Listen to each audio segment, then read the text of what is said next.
Hello नमस्कार दोस्तों, कैसे हैं आप सब। आशा करता हूँ आप सब बहुत अच्छे होंगे। मैं एक बार फिर से स्वागत करता हूँ अपने यूट्यूब चैनल बीपीएससी डीमिस्टिफाइड में। दोस्तों, आज जो हमारा टॉपिक है वो बिहार का मॉडर्न हिस्ट्री है दोस्तों, क्योंकि इस टॉपिक से सवाल बहुत सारे आए हुए हैं दोस्तों। ठीक है ना। पहले हम मॉडर्न हिस्ट्री करेंगे, उसके बाद नहीं होगा तो मेडिवल देखेंगे, फिर एंशिएंट देखेंगे। ठीक है दोस्तों। दोस्तों, ये बिहार जो मैंने आपको बताया है कि 4 टॉपिक्स हैं, जो 4 सब्जेक्ट्स हैं। अगर आप 4 कोर एरिया पे फोकस करेंगे तो आपके marks maximum, that is current affair, Bihar special जिसमें आपका हिस्ट्री इंक्लूडेड है। ठीक है ना। मैंने बताया हुआ, मैं वीडियो में बनाया हुआ हूँ इससे पहले, आप जा करके उसको वॉच आउट कीजिए। ठीक है। करंट अफेयर, उसके बाद साइंस। ठीक है ना। साइंस के साथ ही साथ आपका है वो है पॉलिटी। ठीक है ना। आप प्लीज़ इसको वॉच आउट कीजिए। मैं आपके लिए अलग से रणनीतिक वीडियो बना चुका हूँ, जाके उससे देखिए। ठीक है दोस्तों, आज का जो हमारा टॉपिक रहेगा, बिहार तथ्य संग्रह से हमें क्या देखना है, बिहार का मॉडर्न हिस्ट्री देखना है। चलिए आइए बिना फर्दर डिले किए हुए उसे भी देख लेते हैं। बात करें अगर आधुनिक बिहार के इतिहास की, तो कहानी कुछ ऐसे है दोस्तों कि आधुनिक बिहार के इतिहास को हम लोग करीबन 5 टुकड़ों में पढ़ेंगे। ठीक है। पहला क्या है, यूरोपीय कंपनियों का प्रवेश, जनजाति विद्रोह, 1857 की क्रांति और बिहार, राष्ट्रीय आंदोलन और बिहार और पृथक बिहार का क्या है गठन। दोस्तों, एक चीज़ मैं आपको पहले ही बता दूं, घटना चक्र सीरीज़ को मैं ऑलरेडी कवर कर चुका हूं, उससे आपको मैक्सिमम ब्रीफ आइडिया इन सारी चीज़ों के लिए मिल चुकी होगी। लेकिन बिहार के प्रोस्पेक्टिव से क्या इंपॉर्टेंट है, हमें उनको भी देखना है। वैसे आपको बताऊं, घटना चक्र में इतना विस्तृत मैंने बता दिया है क्वेश्चन के साथ कि आपको देखिएगा मैक्सिमम चीज़ें ऐसी ही मिल जाएंगी जहाँ पे वैसे हम लोग ने वहाँ पढ़ा था। ठीक है ना। लेकिन ये जो लेक्चर होगा वो बिहार के प्रोस्पेक्टिव से क्या होगा, ज़्यादा डेडिकेटेड रहेगा। चलिए दोस्तों, बिना फर्दर डिले किए हुए आज का लेक्चर जो है वो स्टार्ट करते हैं। पहला है क्या, यूरोपीय कंपनी का प्रवेश। ठीक है ना। यूरोपीय कंपनी का प्रवेश में बिहार में सर्वप्रथम पुर्तगाली आए। ठीक है ना। बिहार में सर्वप्रथम पुर्तगाली आए। ठीक है ना, जो हुगली से पटना नाव द्वारा व्यापार करते थे। ये याद रखिएगा, सबसे सर्वप्रथम कौन आया, पुर्तगाली आए दोस्तों, याद रखिएगा, पोर्टुगीज़ आए। ठीक है। और जो क्या करते थे, हुगली से पटना नाव के द्वारा व्यापार करते थे। वे पटना से क्या व्यापार करते थे, ये भी एक इम्पॉर्टेंट पॉइंट है। तो वो था शोरा, सूती वस्त्र, चीनी मिट्टी के बर्तन, मसाले। ये क्या करते थे, इसका ट्रेडिंग करते थे। कौन करते थे, पोर्तुगीज़ करते थे। ठीक है ना। क्या करते थे, पोर्तुगीज़ करते थे। वहीं अगला पॉइंट है क्या, 1632 ईस्वी में पटना कॉलेज के उत्तरी इमारत में, ठीक है ना, याद रखिएगा, उत्तरी इमारत में, दक्षिणी इमारत नहीं बोल रहा है, उत्तरी इमारत में डचों ने अपना, ठीक है, 1632 में पटना कॉलेज के उत्तरी इमारत में डचों ने अपना व्यापारिक केंद्र स्थापित किया था। डचों की अभिरुचि किस में थी, सबसे ज़्यादा रुचि किस में थी, सूती वस्त्र में थी दोस्तों, याद रखिएगा, शोरा में थी, और भी क्या कहते हैं अन्य चीज़ों में भी थी। ठीक है ना। सबसे पहले कौन आया, पुर्तगीज़ आए। ठीक है ना। हुगली से पटना क्या करते थे, नाव के द्वारा ट्रेड करते थे दोस्तों, ये याद रखिएगा। और वे क्या करते थे, कहाँ से क्या किस चीज़ का ट्रेडिंग करते थे, शोरा, सूती वस्त्र और चीनी मिट्टी के बर्तनों का क्या करते थे ट्रेडिंग करते थे दोस्तों, याद रखिएगा ये भी। अब 1632 में क्या हुआ, पटना कॉलेज की उत्तरी इमारत में डचों ने अपना क्या किया, सबसे पहला व्यापारिक केंद्र स्थापित किया दोस्तों। डचों की अभिरुचि सूती वस्त्र, शोरा आदि में थी, ये याद रखिएगा दोस्तों, ये भी इंपॉर्टेंट पॉइंट है। ठीक है। मैं जब किसी पॉइंट को 2 बार बोलता हूँ दोस्तों, तो ऐसे ही नहीं बोलता हूँ, उसका कुछ रीज़न होता है, कुछ मतलब होता है। एम्फसाइज इसीलिए करता हूँ कि मतलब सवाल वहाँ से बन सकते हैं दोस्तों, बन सकते हैं। चलिए अगला पॉइंट क्या है, अंग्रेज ने 1620 में पटना के आलमगंज में अपना व्यापारिक केंद्र स्थापित किया। ठीक है ना। लेकिन वह 1621 में बंद हो गई। ठीक है ना। अब याद रखिएगा, अंग्रेज़ों ने 1620 में ही क्या किया, पटना के आलमगंज एक जगह है, वहाँ पे अपना क्या किया, व्यापारिक केंद्र स्थापित किया। लेकिन वह 1621 में बंद हो गया। उन्हें व्यापारिक केंद्र स्थापित करने में वास्तविक सफलता 1651 में मिली। 1620 में उन्होंने क्या किया, इस्टेब्लिश किया, 1621 में क्या हो गया, वो उसको बंद कर दिया गया। और लेकिन इन्होंने क्या किया, उन्होंने व्यापारिक केंद्र फिर से स्थापित किया, कब, 1651 में, और उन्हें क्या मिल गई, सफलता मिल गई दोस्तों, ये याद रखिएगा। कहाँ किया था सबसे पहले, सर्वप्रथम 1621 में पटना के आलमगंज में। ठीक है। अगला पॉइंट ये कहता है, अंग्रेजी यात्री थे जिनका नाम था पीटर मुंडी। ठीक है ना। वो मुंडी मतलब सर मत समझ लेना, ठीक है ना, नाम है मुंडी। ठीक है। पीटर मुंडी, ठीक है, पीटर मुंडी ने 1632 ईस्वी में बिहार आया था दोस्तों। ठीक है। अंग्रेज यात्री जो थे पीटर मुंडी 1632 में बिहार आया था, ये याद रखिएगा। उसने यहाँ व्यापार को संभावनाएं देखी। ठीक है ना। 1632 में कौन आया था? पीटर मुंडी आया था, बिहार आया था, और उन्होंने ही व्यापार की संभावनाएं देखी तथा डच कंपनियों को व्यापार करते हुए देखा, ठीक है ना। और क्या कहते हैं, उन्होंने क्या किया? डच कंपनियों को व्यापार करते हुए इन्होंने ही देखा। ये कौन थे? पीटर मुंडी कहाँ के थे? कहाँ से एसोसिएशन था उनका? अंग्रेजी यात्री थे, ठीक है। सवाल आ सकता है कि ये नाम दे देगा पीटर मुंडी, इनका किस देश से क्या था? वास्ता था, मतलब किस देश से एसोसिएटेड थे? तो ये अंग्रेजी यात्री थे, याद रखिएगा। अगला पॉइंट ये है, अंग्रेजी कंपनी की फैक्ट्री में वर्तमान गुलजार बाग पटना स्थित गवर्नमेंट प्रिंटिंग प्रेस एवं सर्वे कार्यालय स्थित है, ठीक है ना। वर्तमान में बोल रहा है, ठीक है ना, गुलजार बाग में, ठीक है ना। अंग्रेजी कंपनी की फैक्ट्री में वर्तमान में, ठीक है ना, अंग्रेजी फैक्ट्री जहाँ पे लगाई थी, कहाँ पे? वर्तमान में गुलजार बाग में है, जो अभी पटना स्थित गवर्नमेंट प्रिंटिंग प्रेस और एवं सर्वे कार्यालय वहाँ पे अभी स्थित है, जहाँ पे अंग्रेजों ने क्या की थी? अपनी प्रिंटिंग प्रेस को लगाया था, ठीक है ना। चलिए, प्रिंटिंग प्रेस अभी लगाया, ठीक है ना। अंग्रेजों ने क्या लगाई थी वहाँ पे? कंपनी फैक्ट्री लगाई थी। अगला पॉइंट क्या है? डेनिश कंपनी, ठीक है ना। डेनिश कंपनी ने 1774 ईस्वी में पटना सिटी के नेपाली कोठी के समीप अपनी फैक्ट्री स्थापित की थी। याद रखेंगे, कहाँ पे की थी? नेपाली कोठी के सामने क्या की थी? 1774 में डेनिश कंपनी ने अपने पटना के समीप पटना सिटी में नेपाली कोठी के समीप अपनी फैक्ट्री स्थापित की थी। अगला पॉइंट ये कहता है, मुगल शासक जिनका नाम था फर्रुख सियर, 1713 से 1719 के बीच में इनका रिजाइम था, ने 1717 में अंग्रेजों को भारत में कभी भी व्यापार करने एवं सिक्के प्रयोग करने की मान्यता दी, ठीक है ना। मुगल शासक थे कौन?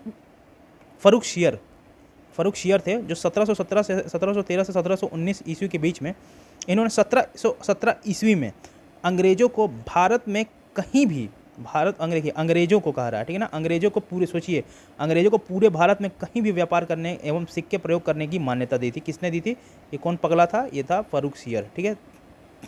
इस घोषणा को ईस्ट इंडिया कंपनी का मैग्ना कार्टा भी कहा जाता है। दोस्तों, बहुत इंपॉर्टेंट पॉइंट है, पूछ सकता है आपसे, ईस्ट इंडिया कंपनी का मैग्ना कार्टा, ठीक है ना। मैग्ना कार्टा किसे कहते हैं? ठीक है। तो फर्रुख सियर के फरमान को कहते हैं, समझ गया क्या? फर्रुख सियर के फरमान को कहते हैं क्या? ईस्ट इंडिया कंपनी का मैग्ना कार्टा। अगला पॉइंट है दोस्तों, अब देखिए, बंगाल, बिहार और एवं अंग्रेज के संदर्भ में कुछ चीज़ें हैं, कुछ टॉपिक्स हैं, कुछ पॉइंट्स हैं, आइए उनको भी देख लेते हैं। अंग्रेजी कंपनी को 1717 ईस्वी में व्यापारिक अधिकार प्राप्त हो गया था। दोस्तों, ये याद रखिएगा, अंग्रेजी कंपनी को 1717 में व्यापारिक अधिकार प्राप्त हो गया था। दूसरी ओर बंगाल के नवाब अलीवर्दी खां मुगलों से हटकर स्वतंत्र सत्ता चला रहे थे। कौन? क्या नाम था? अलीवर्दी खां। कौन थे? बंगाल के नवाब थे, वो मुगलों से हटकर के एक स्वतंत्र सत्ता चला रहे थे। अंततः व्यापारिक हितों के लिए संघर्ष स्वाभाविक था, ठीक है। अंततः व्यापारिक हितों के लिए उनके क्या था? संघर्ष स्वाभाविक था। दोस्तों, 1756 ईस्वी में क्या हुआ? अलीवर्दी खां की क्या हो गई? मृत्यु हो गई, ठीक है। उसके बाद उनके जो नाती थे, कौन? सिराजुद्दौला, जो बंगाल का नवाब बनाया गया। ये याद रखिएगा, 1756 में अलीवर्दी खां का क्या हो जाता है? मृत्यु हो जाता है, ठीक है ना। अलीवर्दी खां का मृत्यु हो जाता है, उसके बाद उनके नाती सिराजुद्दौला को नवाब बना दिया जाता है। 23 जून, ये समय है 23 जून 1757 ईस्वी का, जब अंग्रेजों एवं सिराजुद्दौला के मध्य प्लासी की लड़ाई हुई, जिसमें सिराजुद्दौला पराजित हो जाते हैं। सिराजुद्दौला पराजित क्यों हो जाते हैं? वो हो जाते हैं क्यों? ये एक कॉन्स्पिरेसी था दोस्तों। क्या था? षड्यंत्र था, एक तरीके से कॉन्स्पिरेसी था, अंग्रेजों के द्वारा किया गया था। और एक कहते हैं ना, एक दगाबाज था, उन्हीं के कहते हैं नवाब सिराजुद्दौला के खेमे का एक दगाबाज, जिनका नाम था मीर जाफ़र। उन्होंने क्या किया था? दगा दे दिया था, किसको? सिराजुद्दौला को। और उस कॉन्स्पिरेसी में सिराजुद्दौला की मृत्यु हो जाती है। वो कब हो जाती है? देखिए, ये डेट याद रखिएगा, 23 जून 1757, ठीक है। क्या है? 23 जून। देखिए, डेट मत भूलिएगा, क्योंकि डेट का बीपीएससी से बहुत पुराना नाता है और सवाल पूछेगा और हम अपना भौचक्का हो जाएंगे। 23 जून 1757 का वो दिन था जब अंग्रेजों एवं सिराजुद्दौला के बीच में मध्य बैटल ऑफ प्लासी होती है, और जिसमें सिराजुद्दौला पराजित हुए, ठीक है। उसके बाद क्या होता है दोस्तों? उसके बाद मीर जाफ़र को कठपुतली नवाब बनाया जाता है। दोस्तों, कठपुतली नवाब का मतलब क्या है? कि ये अपने हिसाब से भाई साहब कोई काम नहीं हो सकेंगे। He is just like a puppet, ठीक है ना। He is just like a puppet of Englishman. ठीक है ना, वो अब अंग्रेज़ जैसा चाहेंगे नवाब को नचाएंगे। इसी से ये जद्दोजहद को देखते हुए मीर जाफ़र पगला जाते हैं और 1760 ईस्वी में मीर जाफ़र की जगह ये क्या करते हैं उसी में क्या कहते हैं ना, उनके जो वर्किंग कंडीशन होती है अंग्रेज़ों की, उसमें क्या करते हैं छेड़खानी करने लगते हैं। इसी से परेशान होकर के और क्या कहते हैं क्या कहते हैं मीर जाफ़र के रवैये को देख करके 1760 ईस्वी में मीर जाफ़र की जगह उसके दामाद मीर कासिम को नवाब बना दिया जाता है। किसके द्वारा? मेरे द्वारा नहीं, मैं तो जिंदा ही नहीं था, ठीक है। किसके द्वारा? ईस्ट इंडिया कंपनी के द्वारा, ठीक है। मीर कासिम ने अंग्रेज़ों के हस्तक्षेप को कम करने के लिए उद्देश्य से अपनी राजधानी मुंगेर से कहाँ स्थानांतरित कर दी? मुर्शिदाबाद। मुंगेर क्या कहते हैं, अपनी राजधानी मुंगेर स्थानांतरित कर दी कहाँ से? मुर्शिदाबाद से, ठीक है, ठीक है। ये याद रखिएगा। स्थानीय व्यापारियों पर से करों को समाप्त कर दिया, ठीक है ना। स्थानीय व्यापारियों पर से, ये बहुत इंपॉर्टेंट पॉइंट है दोस्तों, स्थानीय व्यापारियों पर से क्या किया? करों को भी समाप्त कर दिया। इससे ब्रिटिश व्यापारियों को परेशानी होने लगी। लिहाजा अंग्रेज़ों ने 1763 ईस्वी में मीर कासिम को हटाकर पुनः मीर जाफ़र को फिर से नवाब बना दिया। बताइए, देखिए ये कैसे इनका सिस्टम था अंग्रेज़ों का। अपने काम का जो आया उसको बनाया और जो काम का नहीं आया उसको मार भगाया, ठीक है ना। वाह, क्या बन गया, कहानी बन गई ये तो, ठीक है ना। जिसका मतलब इनका जिसके काम में कौन आया था, बदतमीज़ी कर रहा था कौन? मीर कासिम। इसको मार के भगाया। फिर को लाया किसको? मीर जाफ़र कर रहा था, ठीक है ना, जाफ़र कर रहा था, ठीक है ना। इनको मार के भगाया, किसको बनाया? मीर कासिम को बनाया, ठीक है ना, मीर कासिम को बनाया। बदतमीज़ी ये किए, क्यों किए? इन्होंने क्या किया? मुर्शिदाबाद से क्या किया? मुर्शिदाबाद से क्या किया? मुंगेर क्या किया? राजधानी ट्रांसफ़र कर दिया। और ट्रांसफ़र करने के बाद क्या हुआ? इन्हीं का ट्रांसफ़र कर दिया अंग्रेज़ों ने इन्हीं का ट्रांसफ़र कर दिया। दोस्तों मज़े लेके पढ़ो, स्ट्रेस लेके नहीं पढ़ो कि टाइम कम है कैसे होगा क्या नहीं होगा। इन्जॉय करके पढ़ो। इन्जॉय करने का मतलब अब ये मत सोचो कि सर आप तो कहीं ना कहीं हो, आपको क्या दिक्कत है, आप तो सेलेक्ट हो गए हो तो आप क्यों इन्जॉय। दिमाग पे प्रेशर लेके कोई पढ़ाई नहीं होती है, इन्जॉयमेंट में पढ़ो, ठीक है ना। ईस्ट इंडिया कंपनी ने क्या किया? मार के भगाया और फिर किसको लाया? मीर जाफ़र को लाया। याद रखिएगा, मीर जाफ़र को लाया, ठीक है। और एक और उद्देश्य से किया था। राजधानी तो उन्होंने स्थानांतरित कर दिया मुर्शिदाबाद से मुंगेर, और एक और स्थानीय व्यापारियों का क्या किया? करों को भी समाप्त कर दिया। अगला पॉइंट इसी श्रृंखला में, इसी घटनाक्रम में आगे बढ़ते हुए 1763 ईस्वी में मीर कासिम भागकर पटना आ गया। भगोड़ा था क्या? 1763 में मीर कासिम भाग करके कहाँ आ गया? पटना आ गया। अब पटना में उसने अंग्रेजी फैक्ट्री पर अधिकार कर लिया। क्या कर लिया? पटना में उसने अंग्रेजी फैक्ट्री पर क्या कर लिया? अपना आधिपत्य जमा दिया। इसके बाद वह देखिए 1763 में क्या हुआ? मीर कासिम भाग के कहाँ आ गया? पटना आ गया, और पटना में जो अंग्रेजी फैक्ट्री थी उस पर अपना आधिपत्य जमा लिया। उसके बाद क्या हुआ? अवध के नवाब कौन थे? अवध के नवाब शुजा-उद-दौला थे, ठीक है। अब देखिए सिराज-उद-दौला और शुजा-उद-दौला, ठीक है ना, शुजा-उद-दौला, ठीक है ना। ये याद रखिएगा, आदमी कंफ्यूज हो जाता है। शुजा-उद-दौला और सिराज-उद-दौला जो हैं वो नवाब बंगाल के थे, जो 12 जून क्या था? 12 जून, ठीक है ना, 12 जून नहीं है, सॉरी 12 अगस्त, तो वो बैटल ऑफ बक्सर का बता रहा हूँ, ट्रीटी ऑफ इलाहाबाद हुआ था ना 12 अगस्त 1765 वाला, वो मुझे याद आ रहा था, ठीक है ना। ये जो था, जो नवाब ऑफ सिराज-उद-दौला थे, सिराज-उद-दौला जो थे नवाब ऑफ बंगाल के जो थे, उस समय क्या हुई थी? बैटल ऑफ प्लासी हुई थी। कब हुई थी? 23 जून। ये याद रखिएगा डेट, 1757। मैं जब भूलता हूँ कोई चीज़ों को तो ऐसे ही रिकॉल भी करते हैं दोस्तों। देखिए दोस्तों, मैं बहुत ही नेचुरल वे से पढ़ाता हूँ। मैं कोई कहते हैं ना कट कॉपी पेस्ट वाला काम नहीं। ये जो मैं पढ़ा रहा हूँ इसी से आपको पढ़ा रहा हूँ, इसी से समझा रहा हूँ, ठीक है, ठीक है ना, लाइव एकदम। इसके बाद वह अवध के नवाब शुजा-उद-दौला एवं देखिए ये जब भागा ना पटना कौन भागा? मीर कासिम भागा। कहाँ? पटना भागा, ठीक है ना। अब पटना में आकर के अंग्रेजी फैक्ट्री पे क्या किया? आधिपत्य जमा लिया। तो उसके बाद क्या हुआ? वह अवध के नवाब शुजा-उद-दौला और मुग़ल बादशाह शाह आलम द्वितीय से भी जाकर के क्या हुआ? मिला और कहा, अपनी गाथा सुनाई कि देखिए सर ऐसी बात हो गई है, प्लीज़ हमको हेल्प कर दीजिए, ठीक है ना। तो हेल्प कर दिया गया, क्योंकि इनको मार के भगा कर किसको बनाए थे? ईस्ट इंडिया कंपनी वाले मीर जाफ़र को बनाए थे, ठीक है ना। फिर से तो मीर कासिम आकर के इनसे मिल लेता है, और तीनों की संयुक्त सेना जो थी, ठीक है ना, तीनों को संयुक्त सेना, ठीक है ना, जो थी वो आकर के अंग्रेज़ों से क्या करती है? बैटल होता है दोस्तों, जिसे हम कहते हैं बैटल ऑफ बक्सर होता है दोस्तों, ये याद रखेंगे। जिसका अंग्रेज़ों के द्वारा नेतृत्व किसके द्वारा किया जाता था? हेक्टर मुनरो के नेतृत्व में किया जा रहा था दोस्तों। ठीक है ना। ये कब होता है दोस्तों, ये डेट भूलेंगे नहीं, कहते हैं ना 22 अक्टूबर 1764। एक डेट था 23 जून 1757, ये क्या था, बैटल ऑफ प्लासी का डेट था। वहीं ये क्या था, बैटल ऑफ बक्सर का डेट था। क्या था, बैटल ऑफ बक्सर का डेट था, ये याद रखेंगे। इसी युद्ध में संयुक्त सेना की हार हुई। किसकी हार हुई, संयुक्त सेना किसकी थी, अंग्रेजों की थी क्या, नहीं। ये तीनों जो थे महान महान महान योद्धा, इसको आप MBA से याद कर सकते हो, ठीक है। मुग़ल बादशाह शाह आलम द्वितीय, ठीक है ना, मुग़ल बादशाह शाह आलम द्वितीय हो गए, ठीक है। ये हो गए क्या, बंगाल के नवाब, देखिए अवध के नवाब, ठीक है ना। और ये कौन हो गया, देखिए MBA नहीं, मैं ऐसे आपको 1 मिनट आपको बताता हूँ कैसे। तो दोस्तों ये क्या था, आप स्ट्रिक्ट से याद कर सकते हो MBA, ठीक है ना, अब याद आया, ठीक है MBA। तो M से आपका क्या हो जाएगा, जो भगोड़ा था उसका नाम क्या था, मीर कासिम, ठीक है ना।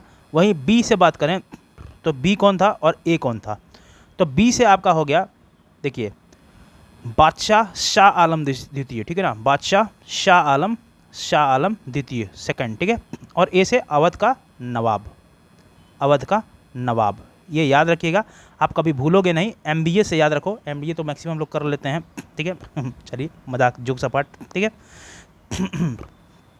तीनों की संयुक्त सेना जब अंग्रेजों के साथ क्या होता है, टक्कर होता है, जिसका नेतृत्व हेक्टर मिनरो सर कर रहे थे नेतृत्व में। कब हुआ ये वॉर, ये बैटल 22 अक्टूबर 1764 को हुआ, कहाँ पे, और इसी को क्या कहा जाता है, बक्सर का युद्ध, बक्सर के पास हुआ दोस्तों।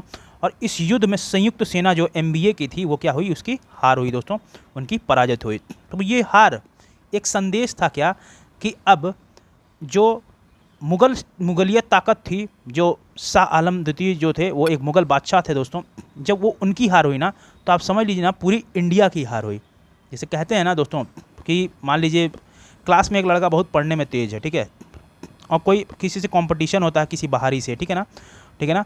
और अगर मान लीजिए क्लास में और करीबन 100 बच्चे पढ़ते हैं, ठीक है ना, और कंपटीशन हुआ, कोई बाहरी आदमी आया और कंपटीशन हुआ, और अगर ये बच्चा 100 बच्चों में सबसे तेज़ है और ये बच्चा क्या हुआ, इससे फेल कर जाता है, मतलब इसके मार्क्स ज़्यादा आ जाते हैं, इसके कम आ जाते हैं, तो आदमी कहता है ना, इसका लोहा मानने लगता है कि भैया ये तो भाई ज़बरदस्त है।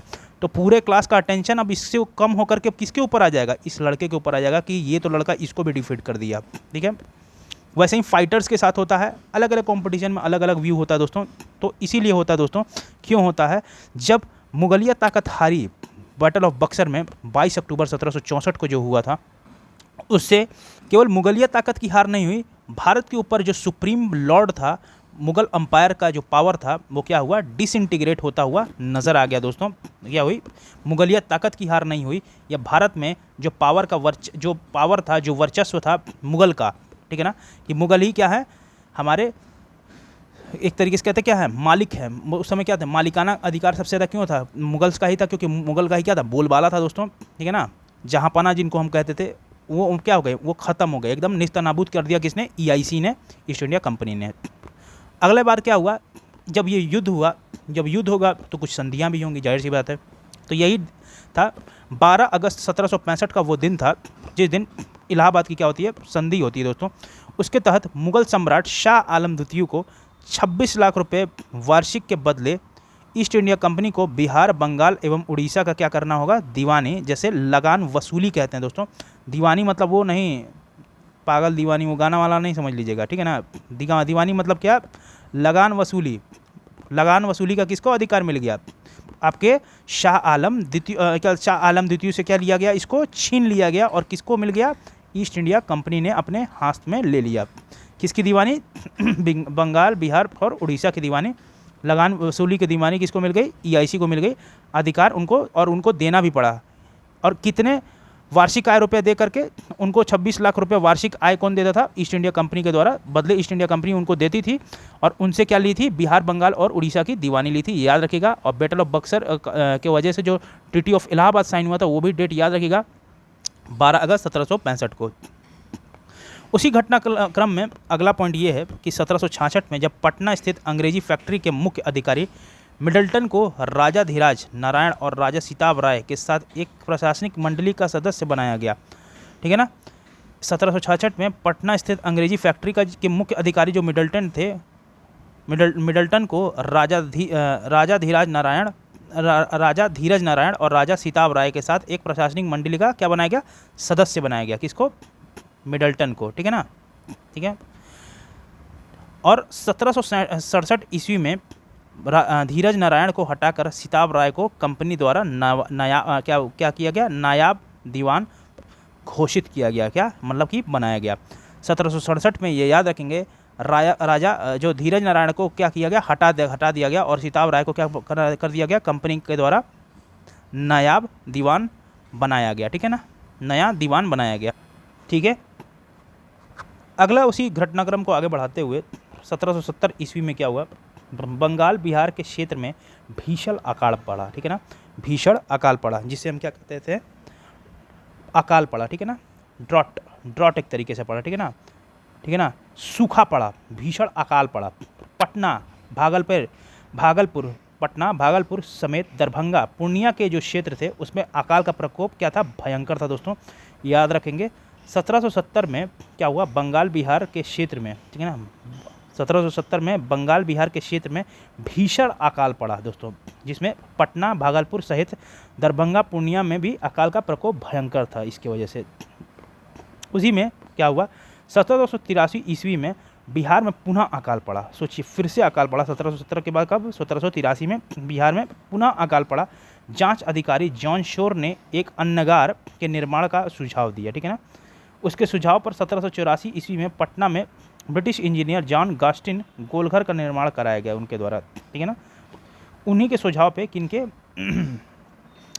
जो जांच अधिकारी थे जॉन शोर, अन्नगार का निर्माण का सुझाव दिया और उनके ही सुझाव पर 1784 में, याद रखिएगा, ये डेट याद रखिएगा, 1784 में पटना के ब्रिटिश इंजीनियर जो थे जॉन गास्टिन, ये कौन बनवाया था गोलघर, जॉन गास्टिन ने गोलघर का, देखिए ग से गास्टिन, ग से गोलघर, ये याद रखिएगा, जॉन गास्टिन गोलघर का क्या किया, निर्माण कराया दोस्तों, ये याद रखिएगा, ठीक है।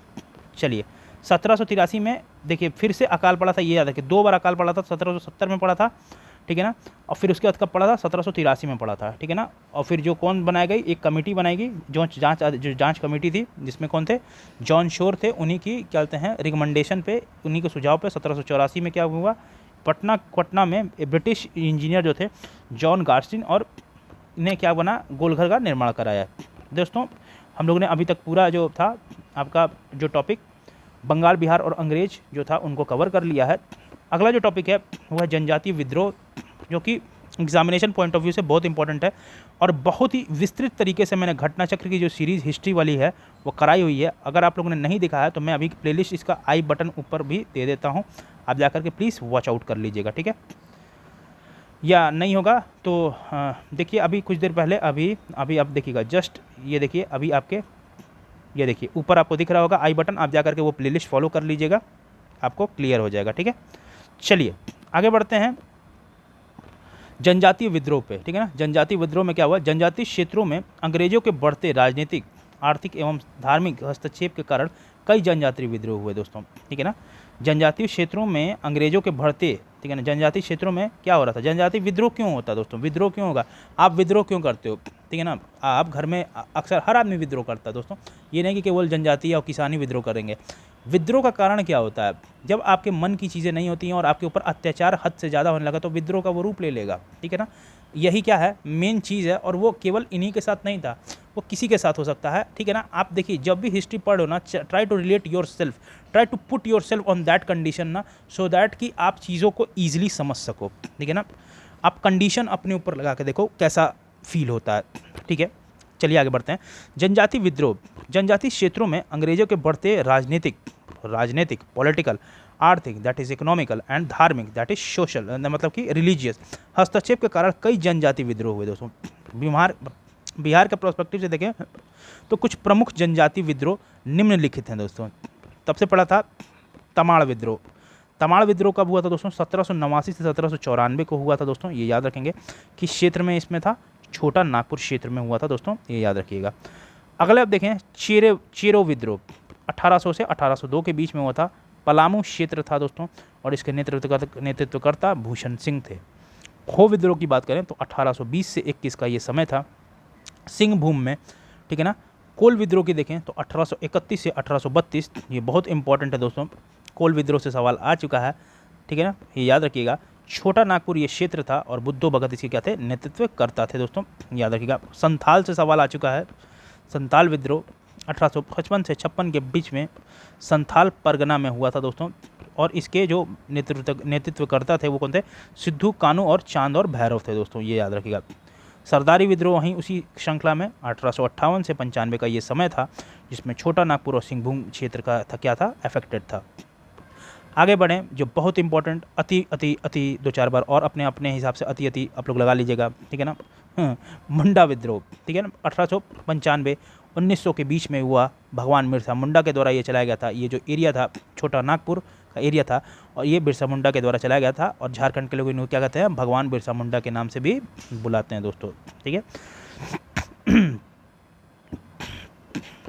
Another most important tribal revolt, that is Tana Bhagat Vidroh in the regime of 1913 to 1914 in the area of Gumla and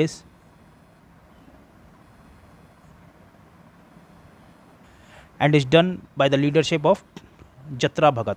याद रखेंगे, ताना भगत विद्रोह जो हुआ था 1913 से 14 के बीच में गुमला क्षेत्र था, और जत्रा भगत इसके क्या थे, नेतृत्व करता थे। अब इन सारे विद्रोह को देख लिए हैं दोस्तों। अब इन विद्रोह के कारण क्यों हुए, कहाँ हुए, क्यों हुए, इन्हें और क्या कहा जाता है, उससे संबंधित भी सवाल आ सकते हैं, क्योंकि बदलते हुए पैटर्न को आप देखिएगा, चेंजेस हो रही हैं, तो हमें क्या होना, अपने हिसाब से उस तरीके से अपडेट होना पड़ेगा। रटने से नहीं, समझने से भी ज़रूरी है। इसी श्रृंखला में विद्रोहों के पहला क्या है, संताल विद्रोह। 1857 की क्रांति से तुरंत पहले यह विद्रोह भागलपुर से राजमहल तक क्षेत्र में हुआ दोस्तों, जिसे दामन ए कोह के नाम से भी जाना जाता था दोस्तों, ये याद रखिएगा। 1857 की जो क्रांति हुई उससे तुरंत पहले यह विद्रोह भागलपुर के से राजमहल तक क्षेत्र में हुआ दोस्तों, ठीक है ना। ये देखिए, 1857 से पहले की क्रांति से पहले ये छोटे छोटे विद्रोह, और ये जो छोटे छोटे विद्रोह थे ना दोस्तों, ये अंतिम में जाकर 1857 के एक भयंकर आग, कहते हैं ना, ये छोटी छोटी चिंगारियाँ कब आग के लपट बन गई 1857 में, ये इनके क्या थे, कॉन्सिक्वेंसेस थे, ठीक है ना। 1857 के ये कहाँ हुआ, भागलपुर से राजमहल तक के क्षेत्र में यह विद्रोह सबसे ज़्यादा प्रोमिनेंट था, जिसे हम क्या कहते थे, दामन ए कोह के नाम से भी जाना जाता था। यह जनजातीय शोषण के विरुद्ध प्रथम सशक्त जनजातीय विद्रोह था दोस्तों। ये क्यों था दोस्तों, what was the reason behind this Santhal विद्रोह और Santhal revolt, because due to the exploitation of the tribal people, ठीक है ना, due to the exploitation of the tribal people. और ये प्रथम सशक्त जनजातीय विद्रोह था, ये याद रखिएगा। क्यों था हो रहा था, ये एक्सप्लॉयटेशन की वजह से हो रहा था। क्या हो रहा था, एक्सप्लॉयटेशन की वजह से हो रहा था, किसका, ट्राइबल्स का, ठीक है, ट्राइबल्स का। अगला उसी श्रृंखला में जो पॉइंट है, इस विद्रोह के कारण बाहरी लोगों को दीकुओं द्वारा शोषण, मांझी व्यवस्था एवं परहा पंचायत व्यवस्था में परिवर्तन आदि था, ठीक है। यह विद्रोह का कारण बाहरी लोगों की वजह से था। जो दीकुओं जिसको कहा था, वो जो बाहरी थे, आउटसाइडर थे, उनको दीकुओं बुलाया जाता था। दीकू, अंग्रेजों को क्या कहा जाता था, दीकू कहा जाता था। उनके द्वारा क्या होता था दोस्तों, शोषण होता था। शोषण होता था, किसका होता था, जनजातीय लोगों का क्या होता था, शोषण होता था दीकुओं के द्वारा। और मांझी व्यवस्था और क्या था, परहा पंचायत व्यवस्था जो थी में क्या किया गया, परिवर्तन भी किया गया। इस विद्रोह का नेतृत्व किसने किया था, सिद्धू कानू और चांद भैरव ने किया था दोस्तों, ये याद रखिएगा। यह विद्रोह असफल रहा, लेकिन इसके परिणाम स्वरूप संथाल परगना काश्तकारी अधिनियम 1869 संथाल परगना एवं मांझी व्यवस्था को मान्यता दी गई। ये बहुत इंपॉर्टेंट पॉइंट था दोस्तों। ये देखिए, ये विद्रोह असफल तो रहा, लेकिन इसके परिणाम स्वरूप क्या हुआ दोस्तों, संथाल परगना काश्तकारी अधिनियम 1869, ठीक है, और संथाल परगना एवं मांझी व्यवस्था को भी क्या की, मान्यता दी गई। यही क्या था, बटर पॉइंट था दोस्तों, यही था बटर पॉइंट इन द मतलब क्या है, लो हैंगिंग पॉइंट था दोस्तों, और यहीं से सवाल बन सकते हैं, यही आपको पता होना चाहिए। एक तो पहले क्यों हुआ, क्या रीज़न था, जनजातियों का एक्सप्लॉयटेशन हो रहा था संथाल विद्रोह में 1855 से 56 के बीच में हुआ था। एक सवाल यहाँ से बन सकता है। दूसरा सवाल ये बोल सकता है कि कहाँ से कहाँ तक ये वो था, और इसे किसी और नाम से, किस नाम से जाना था, इसे दामन है कोह के नाम से जाना था। तीसरा सवाल ये बना। चौथा सवाल ये बना कि किस वजह से हुआ, तो जनजातीय शोषण की वजह से हुआ, ठीक है। पांचवा क्वेश्चन ये बन सकता है कि आपका ये जो था विद्रोह असफल रहा, लेकिन इसके असफल होने के बावजूद भी किस चीज़ को मान्यता दी गई, तो ये क्या रहा, संतना परगना कष्टकारी अधिनियम 1869 को, और संथाल परगना एवं मांझी व्यवस्था को भी क्या की मान्यता दी गई। यही 5 क्वेश्चन यहाँ से बन सकता था, मैंने आपको बता दिया है। बाकी अब आपको भी सोचना है, एग्जामिनेशन पॉइंट ऑफ व्यू से पढ़ना है तो ऐसे ही पढ़ना होगा। अगला उसी पॉइंट में आगे बढ़ते हुए कौन सा विद्रोह है, वो है मुंडा विद्रोह। ये जनजाति विद्रोह में सबसे सशक्त जनजाति विद्रोह था दोस्तों, मुंडा विद्रोह, ठीक है ना, जिनको बिरसा मुंडा के द्वारा चलाया गया था। और जैसे इसको क्या कहते थे, संथाल विद्रोह को क्या कहते थे, दामन एक्कोह के नाम से जाना जाता था। तो मुंडा विद्रोह को किसके नाम से जाना जाता था, उलगलान विद्रोह के नाम से जाना जाता था। यह जनजाति विद्रोह सबसे सशक्त जनजाति विद्रोह था। विद्रोह की व्यापकता के कारण इसे उलगलान विद्रोह के रूप में भी जाना जाता है, ये याद रखिएगा। इस विद्रोह का कारण दीकों द्वारा शोषण, वही मेन कॉज जो पहले था, दीकों के द्वारा शोषण हो रहा था, और खूंटकटी व्यवस्था में परिवर्तन तथा धार्मिक मसलों में हस्तक्षेप आदि था। इस वजह से ये विद्रोह हो गया दोस्तों, ठीक है। इस विद्रोह का नेतृत्व बिरसा मुंडा ने किया था दोस्तों, ये याद रखिएगा, बिरसा मुंडा ने किया था। उन्होंने आनंद पांडे से वैष्णव धर्म की दीक्षा प्राप्त की थी। ये भी पूछ सकता है कि बिरसा मुंडा ने वैष्णव धर्म की दीक्षा किससे प्राप्त की, तो ये किससे प्राप्त की थी, आनंद पांडे जी से प्राप्त की थी, ये याद रखिएगा। उन्होंने स्वयं को सिंह बोंगा का अवतार बताया, ठीक है ना, सिंह बोंगा का क्या अवतार बताया, किसने बताया, बिरसा मुंडा ने। उन्होंने आचरण शुद्धता, आत्मा सुधार एवं एकेश्वरवाद का भी उपदेश दिया था। इस विद्रोह का तीव्र रूप 1899 ईसा पूर्व में रहा, जब कई स्थानों पर अंग्रेजों को हराया गया, ठीक है। 3 फरवरी 1900 को बिरसा मुंडा को गिरफ्तार कर लिया गया और 9 जून 1900 को हैजा के कारण उनकी मृत्यु हो गई। ये पूछ सकता है एक सवाल और कि सबसे, देखिए, कब बिरसा मुंडा की गिरफ्तारी कब हुई, तो ये हुई 3 फरवरी 1900। देखिए 3 क्वेश्चन मैं ऊपर बता चुका था, ये चौथा क्वेश्चन का फॉर्मेशन। 5वां क्वेश्चन क्या पूछ सकता है कि बिरसा मुंडा की मृत्यु किस वजह से हुई, तो हैजा के कारण उनकी क्या हुई थी, मृत्यु हो गई थी। तो ये 5वां सवाल बन गया। अब इसके विद्रोह के परिणाम स्वरूप खूंटकट्टी व्यवस्था पुनः लागू की गई। छोटा नागपुर काश्तकारी अधिनियम 1908 को भी पारित किया गया दोस्तों। तो 4-5 सवाल यहाँ से भी बन गए, 4-5 सवाल आपके संथाल विद्रोह से भी बन गए। संथाल विद्रोह को क्या कहते थे, दामन है कोह कहते थे। 1855 से लेकर 1856 के बीच में ये लागू था। मुंडा विद्रोह की बात करें तो 1895 से 1900 के बीच में लागू था।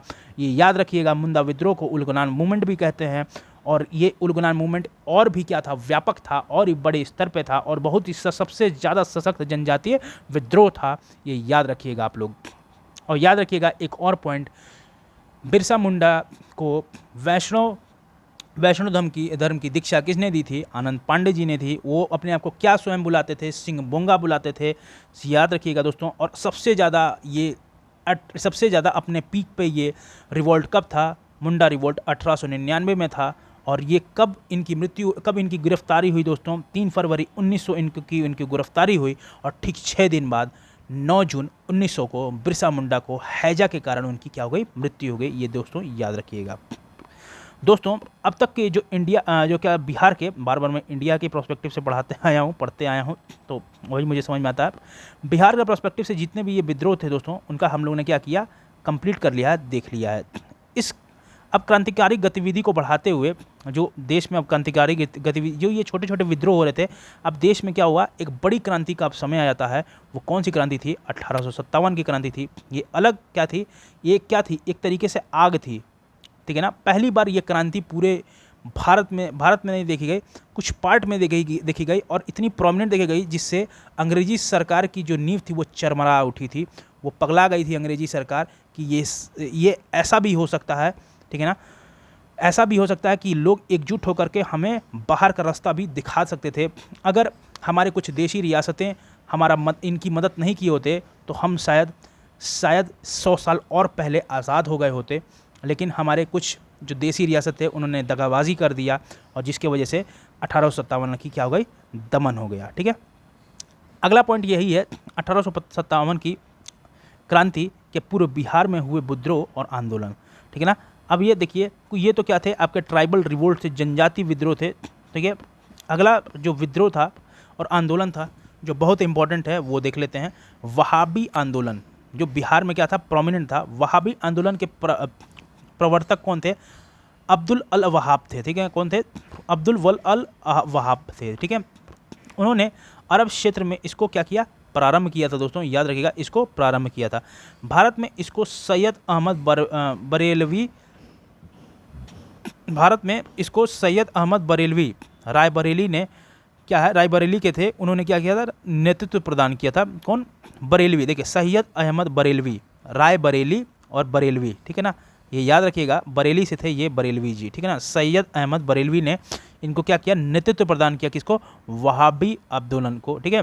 और वहाबी आंदोलन के प्रवर्तक कौन थे? अब्दुल अल वहाब थे दोस्तों, ये याद रखिएगा। उन्होंने अरब क्षेत्र में इसको प्रारंभ किया था दोस्तों, ये भी याद रखिएगा। इन्होंने कहाँ पे क्या किया था? किस क्षेत्र में किया था? अरब में किया था दोस्तों। आदमी क्या हो जाता है? घचपचा जाता है। भारत में इसको सैयद अहमद बरेलवी ने, जो बरेली से थे, उन्होंने अपनी इसका नेतृत्व प्रदान किया था, ये याद रखिएगा। प्रारंभ में इस विद्रोह का उद्देश्य धार्मिक सुधार था, परंतु बाद में इसको राजनीतिक सुधार का क्या हुआ? रूप दे दिया गया एवं आंदोलन के रूप में इसे बदल दिया गया। अगला पॉइंट क्या है? भारत में इस विद्रोह को 2 केंद्र थे दोस्तों। इस विद्रोह के 2 केंद्र थे भारत में। किसके? वहाबी आंदोलन के। प्रथम केंद्र कहाँ था? सितना में था, जिसे पश्चिमोत्तर सीमा पर था दोस्तों, तथा दूसरा केंद्र पटना में था। पटना केंद्र में धन एवं स्वयंसेवकों को सितना भेजा जाता था दोस्तों, ठीक है ना। धन एवं स्वयंसेवकों को कहाँ भेजा जाता था? सितना भेजा जाता था दोस्तों। प्रथम केंद्र कहाँ था? सितना था, जो पश्चिमोत्तर सीमा पर था दोस्तों, ये याद रखिएगा। और दूसरा केंद्र था वो पटना में था, वो भी याद रखिएगा। पटना केंद्र में धन एवं स्वयंसेवकों को सितना भेजा जाता था, ठीक है, ये याद रखिएगा। भारत में इसके 2 केंद्र थे। किसके? वहाबी आंदोलन के 2 केंद्र थे। पहला था सतना, दूसरा था पटना, ठीक है। सितना पटना, ठीक है। पहला सितना, दूसरा पटना, ठीक है, याद रखिएगा। देखिए, ये जो फोनिक वर्ड है ना, ठीक है ना, सितना पटना, तो ये आपको याद रहेगा दिमाग में, ठीक है ना। थोड़ा सा दिमाग लगाइए दोस्तों, ठीक है। दिल बहुत लगा चुके, ठीक है। डोंट टेक इट पर्सनल, मैं मजाक कर रहा था। आगे बढ़ता हूँ। अगला पॉइंट क्या है? सैयद अहमद बरेलवी, जो क्या किए थे? भारत में इसका क्या किए थे? नेतृत्व किए थे। किसका? वहाबी आंदोलन का। इन्होंने पटना में अपने 4 प्रतिनिधि चुने थे दोस्तों। कौन थे? इनायत अली थे, विलायत अली थे, फरहत अली थे और मोहम्मद हुसैन थे। ये चारों के नाम आपके जुबान, दिमाग और कहाँ पे, और कहीं पे नहीं, मतलब यहाँ पे चीज़ें आपके दिमाग पे होना चाहिए। कहाँ पे? इनायत अली, विलायत अली, फरहत अली एवं मोहम्मद हुसैन। सैयद अहमद बरेलवी जो क्या थे? भारत में इन्होंने क्या किया था? भारत में इन्होंने क्या किया था? नेतृत्व किया था दोस्तों। नेतृत्व किसका किया था? वहाबी मूवमेंट का क्या किया था? वहाबी मूवमेंट का नेतृत्व किया था। और अगर इसको लाया कहाँ से गया दोस्तों? इसके प्रवर्तक कहाँ के थे? वो अरब क्षेत्र से दोस्तों बिलोंग करते थे। उनका क्या नाम था? अब्दुल अल वहाब था। इसीलिए इनके वहाब में ये वहाबी आंदोलन का क्या है? झलक दिखता है दोस्तों। अब्दुल अल वहाब, ये आप कंफ्यूज कभी नहीं होंगे कि एग्जाम में आप कंफ्यूज हुए, अरे वहाब से वहाबी, तो वहाबी आंदोलन से एसोसिएटेड थे अब्दुल अल वहाब। ये भारत में यही लाए थे। ये भारत में नहीं लाए थे मित्रों, ये कहाँ लाए थे? अरब क्षेत्र में लाए थे, ये याद रखिएगा, ठीक है। भारत में कौन लाए थे? अरे वो बरेली वाले सर, कोई क्या नाम था? सैयद अहमद बरेलवी, ठीक है ना, ये याद रखिएगा दोस्तों, ठीक है। 2 केंद्र थे, क्या नाम था? एक सितना, एक पटना, ठीक है ना। पटना का क्या चीज़ का था? धन एवं स्वयंसेवकों को क्या कहते हैं? सितना भेजा जाता था दोस्तों, ठीक है ना। पटना क्या था? धन एवं स्वयंसेवकों को क्या कहते हैं? केंद्र था दोस्तों, ठीक है ना। उसको क्या भेजा जाता था? सितना भेजा जाता था। और सैयद अहमद बरेलवी की बात करें तो उन्होंने 4 प्रतिनिधि चुने थे। वो थे इनायत अली, विलायत अली, फरहत अली और मोहम्मद हुसैन। इमाम हुसैन नहीं भैया, ठीक है, सॉरी। बंगाल का अगला पॉइंट क्या? बंगाल का फराइजी आंदोलन वहाबी आंदोलन से ही क्या था? प्रेरित था दोस्तों। मोस्ट इंपॉर्टेंट पॉइंट, ठीक है ना। वहाबी आंदोलन के दमन के लिए 1863 में अम्बाला तथा 1865 में पटना अभियान चलाया गया। वहाबी नेताओं को कारावास तथा मृत्यु दंड की सजा दी गई। अंततः आंदोलन को दबा दिया गया। ये याद रखेंगे, यहाँ से 4-5 सवाल पूछ सकता है। पहला सवाल अब सभी के लिए, आप एक इसको अलग तरीके से पढ़ने की कोशिश कीजिए। वहाबी आंदोलन भारत में किसके द्वारा लाया गया? ठीक है ना, तो सैयद अहमद बरेलवी हैं, आप कंफ्यूज नहीं करेंगे, अब्दुल अल वहाब से, ठीक है। इसको सबसे पहले कहाँ लाया गया विश्व में? तो ये अरब क्षेत्र में सबसे पहले किसने लाया? अल अब्दुल अल वहाब, पहला क्वेश्चन। दूसरा अगर पूछ सकता भारत में, तो सैयद अहमद बरेलवी नेतृत्व प्रदान किया। इसका उद्देश्य क्या था दोस्तों? बोलेगा केवल इसका उद्देश्य धार्मिक सुधार था, तो गलत हो जाएगा दोस्तों। शुरुआत में क्या था? धार्मिक सुधार था, लेकिन अंतिम में क्या हो गया? राजनीतिक सुधार के रूप में बदल गया। चौथा सवाल यहाँ से पूछ लेगा भारत में इसके कितने केंद्र थे? तो इसके 2 केंद्र थे, एक सितना, एक पटना। पांचवा सवाल ये जो 4 इन्होंने सैयद अहमद बरेलवी में पटना में 4 प्रतिनिधियों को अपॉइंट किया था। दोस्तों यहाँ से भी एक सवाल और बन सकता है, पटना में किया था कि सितना में किया था, तो आदमी कंफ्यूज हो जाएगा। इतना भी डीप पूछ सकता है। तो देखिए सवाल है तो सवाल तो कुछ भी बन सकता है, लेकिन एग्जामिनेशन पर्सपेक्टिव से ऐसे ही सवाल बनते हैं। तो पांचवा सवाल ये बन सकता है कि वो 4 प्रतिनिधियों का नाम बताइए। तो कौन थे? इनायत अली, विलायत अली, फरहत अली और मोहम्मद हुसैन। ठीक है। फराइजी आंदोलन, छठवां सवाल, फराइजी आंदोलन से कौन सा आंदोलन क्या था? एसोसिएटेड था या प्रेरित था? तो वो कौन था? वहाबी आंदोलन। वहाबी आंदोलन याद रखिएगा। सातवां सवाल, ठीक है ना, सातवां सवाल क्या था कि वहाबी आंदोलन के दमन के लिए 1863 में अम्बाला तथा 1865 में कहाँ पे? पटना अभियान चलो गया। तो ये क्या करेगा? डेट को स्विच कर देगा या एरिया को स्विच कर देगा। अम्बाला को पटना कर देगा, पटना को अम्बाला कर देगा। 1863 में पटना में किया गया, 1865 में अम्बाला में किया गया, तो वहीं पे हो जाएगा घच पच। ठीक है ना। तो घच पच पच पच नहीं करना है, तो ये देखिए मच मच मत कीजिए। यहाँ से आप देखिए, इसी को सही बनाइए, इसी को क्या बनाइए? अपना अस्त्र बनाइए। वहाबी आंदोलन का दमन 1863 में कहाँ हुआ था? अम्बाला में हुआ था। अम्बाला में 1865 में पटना अभियान हुआ था। ठीक है ना। तो देखिए ना, ऊपर देखिए मैप देखते हैं ना, भारत का मैप देखते हैं। ठीक है, भारत का मैप आप लोग देखते हैं। देखिए चिड़िया नहीं बनाना, मैप बनाना है। देखिए ये साला इतना जगह ये कम है। ठीक है ना, जगह कम हो जा रहा है, सॉरी, जगह कम होने की वजह से मैप नहीं ठीक से बन पा रहा है। ठीक है, चलिए फिर भी बनाने की कोशिश है। ठीक है, ऐसे बनेगा कुछ। ठीक है, ठीक है। अब देखिए अम्बाला यहाँ पंजाब के पास, ठीक है, अम्बाला। और ये कहाँ पे है आपका? पटना। पटना कहाँ? नीचे है। तो सबसे पहले आएगा क्या? अम्बाला, फिर आएगा क्या? पटना। ठीक है, याद रखिएगा। और गलती से मैंने पंजाब कह दिया, अम्बाला पंजाब में नहीं है दोस्तों, हरियाणा में है, मुझसे गलती हो गई। ठीक है ना, अभी दिमाग में तुरंत स्विच किया। ठीक है ना, अम्बाला कहाँ पे है? पंजाब में नहीं, हरियाणा में है दोस्तों। वही मैं सोच रहा हूँ क्या मैं बोले जा रहा हूँ। ठीक है, तो ये कहाँ पे है? हरियाणा में है दोस्तों, याद रखिएगा। अरे जोक सपाट यार, थोड़ा थोड़ा हंसी मजाक में कर लेता हूँ, क्योंकि इससे क्या होता है ना, एक मोनोटोनस, आपको भी लगेगा ना यार क्या पढ़ा रहा है। ऐसा नहीं है, बिना नॉलेज के कोई चीज़ पढ़ाता नहीं है दोस्तों। ठीक है ना, थोड़ा जोक सपाट, थोड़ा हंसी मजाक नहीं करूँगा तब तक मज़ा नहीं आएगा। ठीक है, तो सबसे पहले क्या है? अम्बाला हरियाणा में पड़ता है। फिर उसके बाद क्या है आपका? पटना नीचे आता है बिहार में। ठीक है ना, वो आप सभी को पता होगा, पटना क्या है? बिहार की राजधानी भी है। तो ये नीचे आता है। तो सबसे पहले कहाँ इसका दमन हुआ? 1863 में अम्बाला में हुआ, फिर 1865 में पटना में हुआ दोस्तों। तो ये एसोसिएशन था किससे? वहाबी आंदोलन से। इसी विद्रोह को आगे या आंदोलन को आगे बढ़ाते हुए जो विद्रोह या आंदोलन हुआ वो कौन था? नोनिया विद्रोह हुआ दोस्तों। बिहार के शोरा उत्पादक वर्ग नोनिया द्वारा यह विद्रोह किया गया दोस्तों। बिहार के जो शोरा उत्पादक वर्ग था दोस्तों, वो उनका थे नोनिया थे। इन्हीं के द्वारा क्या किया गया? ये विद्रोह किया गया। शोरा का उपयोग किस लिए किया जाता है दोस्तों? बारूद बनाने के लिए किया जाता है दोस्तों। बारूद बनाने के लिए किया जाता है। बिहार में शोरा उत्पादन मुजफ्फरपुर, सारण, ठीक है ना, सारण, ठीक है ना, हाजीपुर, पूर्णिया आदि क्षेत्र में होता है दोस्तों। ठीक है ना, ठीक है ना, सारण हाजी क्षेत्र में क्या होता है? ये होता है। ये याद रखिएगा, शोरा का उत्पादन क्षेत्र कौन सा था दोस्तों? मुजफ्फरपुर, सारण, हाजीपुर, पूर्णिया आदि क्षेत्रों में होता है। ठीक है ना।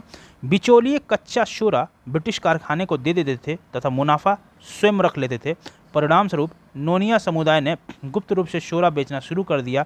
अंग्रेजों ने इस पर रोक लगाई, तो जिसके वजह विद्रोह में नोनिया समुदाय ने विद्रोह कर दिया। ठीक है ना, अंततः विद्रोह को दबा दिया गया। किसके द्वारा? अंग्रेजों के द्वारा विद्रोह को दबा दिया गया। बेसिकली आप मतलब समझिए, नोनिया विद्रोह हुआ क्यों? भाई देखिए, वो भी क्या थे? एक शोरा वर्ग क्या थे? एक वर्ग थे दोस्तों। एक वर्ग थे जो कौन थे? नोनिया के लोग क्या थे? एक वर्ग थे दोस्तों। ठीक है ना, नोनिया ऐसे ही है ना रे भाई, अच्छा छोटी नहीं है, ठीक है, सॉरी। जो वर्ग था दोस्तों नोनिया का, ये याद रखिएगा, जो नोनिया वर्ग था वो क्या करते थे? शोरा बेचते थे बेचारे। ठीक है, शोरा बेचते थे। अब उसमें भी क्या करते थे? जो बिचौलिए होते थे, ठीक है ना, जो बिचौलिए होते थे दोस्तों, वो क्या करते थे? जा करके शोरा बेच देते थे ईस्ट इंडिया कंपनी को। ठीक है, कम और क्या कहते थे? और क्या करते थे, उसका जो मुनाफा था ना, वो मुनाफा क्या करते थे, चोरी छुपे बेच देते थे और मुनाफा उठा लेते थे। तो बेचारा ये वर्ग यही चीज़ बेचता है और तुम इसी के साथ क्या कर रहे हो, उंगलीबाजी करोगे, तो कहाँ से कहाँ तक ये प्रासंगिक है? तो प्रासंगिक नहीं ना है। तो क्या किया उन्होंने, मार के इसको ठांस दिया, कहा कि भैया तुम अब निकलो यहाँ से, ठीक है ना। किनको? जो ये लोग बेच रहे थे, उन्होंने क्या किया, इन्होंने खुद क्या किया, चोरे छुपे क्या किया, बेचना शुरू कर दिया। क्या नोनिया के लोगों ने क्या किया, कच्चा जो शोरा था ब्रिटिश कारखाने को देते थे और मुनाफा के ये क्या करते थे, कमा लेते थे कौन, बिचौलिए, ठीक है ना। तो अब ये देखें कि यही सब ये काम कर रहे, तो हम लोग भी यही काम कर रहे हैं। तो ये क्या किए, जा करके खुद ही क्या किए, शोरा बेचना शुरू कर दिया। क्या? गुप्त रूप से। क्या किए? गुप्त रूप से बेचना शुरू कर दिया। अंग्रेजों ने क्या किया, इन पर रोक लगाया। अंग्रेजों ने क्या किया, भाई अंग्रेजी भी कहेंगे भैया ये क्या कर रहे हो, तो इस पर रोक लगाएंगे। अब भैया रोक लगाएंगे तो क्या कहते हैं, तो बिचौलिया और जाके बेच दे रहा है, हमको फ़ायदा हो नहीं रहा, तो हम कमाएंगे और खाएंगे क्या? तो उसी वजह से क्या हुआ, नोनिया समुदाय ने क्या किया, विद्रोह कर दिया। लेकिन जानते ही अंग्रेजी इतना पावरफुल थे, उस क्या किया, विद्रोह को दबा दिया और नोनिया विद्रोह का क्या हुआ, दमन हो गया। इसी श्रृंखला में अगला विद्रोह था दोस्तों लोटा विद्रोह। ये याद रखिएगा, लोटा विद्रोह। लोटा विद्रोह हुआ 1856 में, ठीक 1857 से पहले। यह विद्रोह मुजफ्फरपुर जेल के कैदियों द्वारा किया गया दोस्तों। किसके द्वारा किया गया? मुजफ्फरपुर जेल के कैदियों के द्वारा। ये नहीं पटना के जेल के कैदियों के द्वारा किया गया, एकदम स्पेसिफिक लिखा हुआ है, मुजफ्फरपुर जेल के कैदियों के द्वारा किया गया क्या, लोटा विद्रोह, ठीक है। जेल में कैदियों को पहले पीतल का लोटा दिया जाता था, बाद में सरकार ने मिट्टी का लोटा देने का निर्णय लिया। कैदियों ने इसका कड़ा विरोध किया। 1856 में विद्रोह कर दिया गया। परिणाम स्वरूप अंग्रेजी सरकार को पुनः कैदियों को पीतल का लोटा देना पड़ गया, ठीक है ना। बताइए, लोटा के लिए मार हो जाता था दोस्तों, जो कि ठीक है, अपने हिसाब से सही है, अपने जगह हर सारी चीज़ें सही हैं, कोई किसी चीज़ का उपहास नहीं कर रहा है, ठीक है ना, ठीक है ना। बस मेरे कहने का मतलब है आपको चीज़ें समझ में आनी चाहिए दोस्तों। थोड़ा सा फ़नी, थोड़ा सा मस्ती के तरीके से अगर हम पढ़ेंगे, स्ट्रेस लेके नहीं पढ़ेंगे, तो चीज़ें जल्दी दिमाग में ग्रैप्स होंगी। तो याद हो गया, आपके दिमाग में चपक गया होगा, लोटा विद्रोह क्यों हुआ। 1857 से ठीक पहले 1856 में हुआ दोस्तों। लोटा विद्रोह हुआ किस लिए और कहाँ हुआ? मुजफ्फरपुर के कैदियों के द्वारा किया गया दोस्तों। क्यों किया गया? पहले पीतल का लोटा दिया जाता था, बाद में क्या किया गया, मिट्टी का लोटा देने लगा गया, और जिसकी वजह से क्या हुआ, विद्रोह, कड़ा विद्रोह कर दिया गया 1856 ईस्वी में। और विद्रोह कर करके क्या हुआ, परिणाम स्वरूप अंग्रेजी सरकार को क्या किया, पुनः कैदियों को पीतल का लोटा देना पड़ गया। यही हुआ लोटा विद्रोह का कहानी। अब ये जो छोटे छोटे विद्रोह थे, जो बम के जरा जैसे कहते हैं ना, धीमे धीमे हर जगह कहते हैं ना, फूट रहा था, कहते हैं एक तरीके से, कहते हैं जैसे कहते हैं ना कि जब कोई बड़ा कांड होने वाला होता है ना, उससे पहले कई छोटे छोटे कांड हो चुके होते हैं। अब ये एक बड़ा कांड होने वाला था पूरे देश में, ठीक है ना, ये क्रांति होने वाली थी। ये छोटे छोटे लोगों का, अब देखिए गुस्सा ना, अब लोगों का फूट करके बाहर आ रहा था एक तरीके से। कांड इन द सेंस, इसको गलत मत समझिएगा, कहने का मतलब ये है कि जो छोटे छोटे विद्रोह थे, अब ये क्या हो रहे थे, अब ये व्यापक रूप से बड़े हो रहे थे, ठीक है ना। अब ये देखिए छोटे छोटे विद्रोह जो हो रहे थे, अब इसको एक बैग ये स्केल अप कर जाएगा और क्या हो जाएगा, व्यापक रूप से बड़ा हो जाएगा। और विद्रोह जो बना वो 1857 का विद्रोह था दोस्तों, जो बिहार में हुआ। आइए उसको देख लेते हैं। तो बिहार में क्या हुआ, बिहार में 1857 की जो क्रांति हुई, 12 जून 1857 को देवघर जिला के रोहिणी गांव में 32वीं इन्फेंट्री रेजिमेंट के सैनिकों के द्वारा हुई दोस्तों। यह विद्रोह में लेफ्टिनेंट नॉर्मन लेस्ली और एवं सर्जन डॉक्टर ग्रांट मारे गए दोस्तों। ये याद रखिएगा, बहुत इंपॉर्टेंट है। कब हुआ? 12 जून 1857 को। कहाँ हुआ? बिहार में 1857 की क्रांति 12 जून 1857 को ही। ये याद रखिएगा, डेट बहुत इंपॉर्टेंट है। 12 जून 1857 को कहाँ हुआ? देवघर जिले के रोहिणी गांव में। देवघर जिला के रोहिणी गांव में 32वीं इन्फेंट्री रेजिमेंट। ये सारे पॉइंट अपने आप में क्वेश्चन है दोस्तों, ठीक है ना, कि सैनिकों के द्वारा हुआ। ये सारे सवाल आ भी चुके हैं दोस्तों, ठीक है ना, ठीक है। कौन से गांव में हुआ दोस्तों? ये याद रखिएगा, रोहिणी गांव में, ठीक है।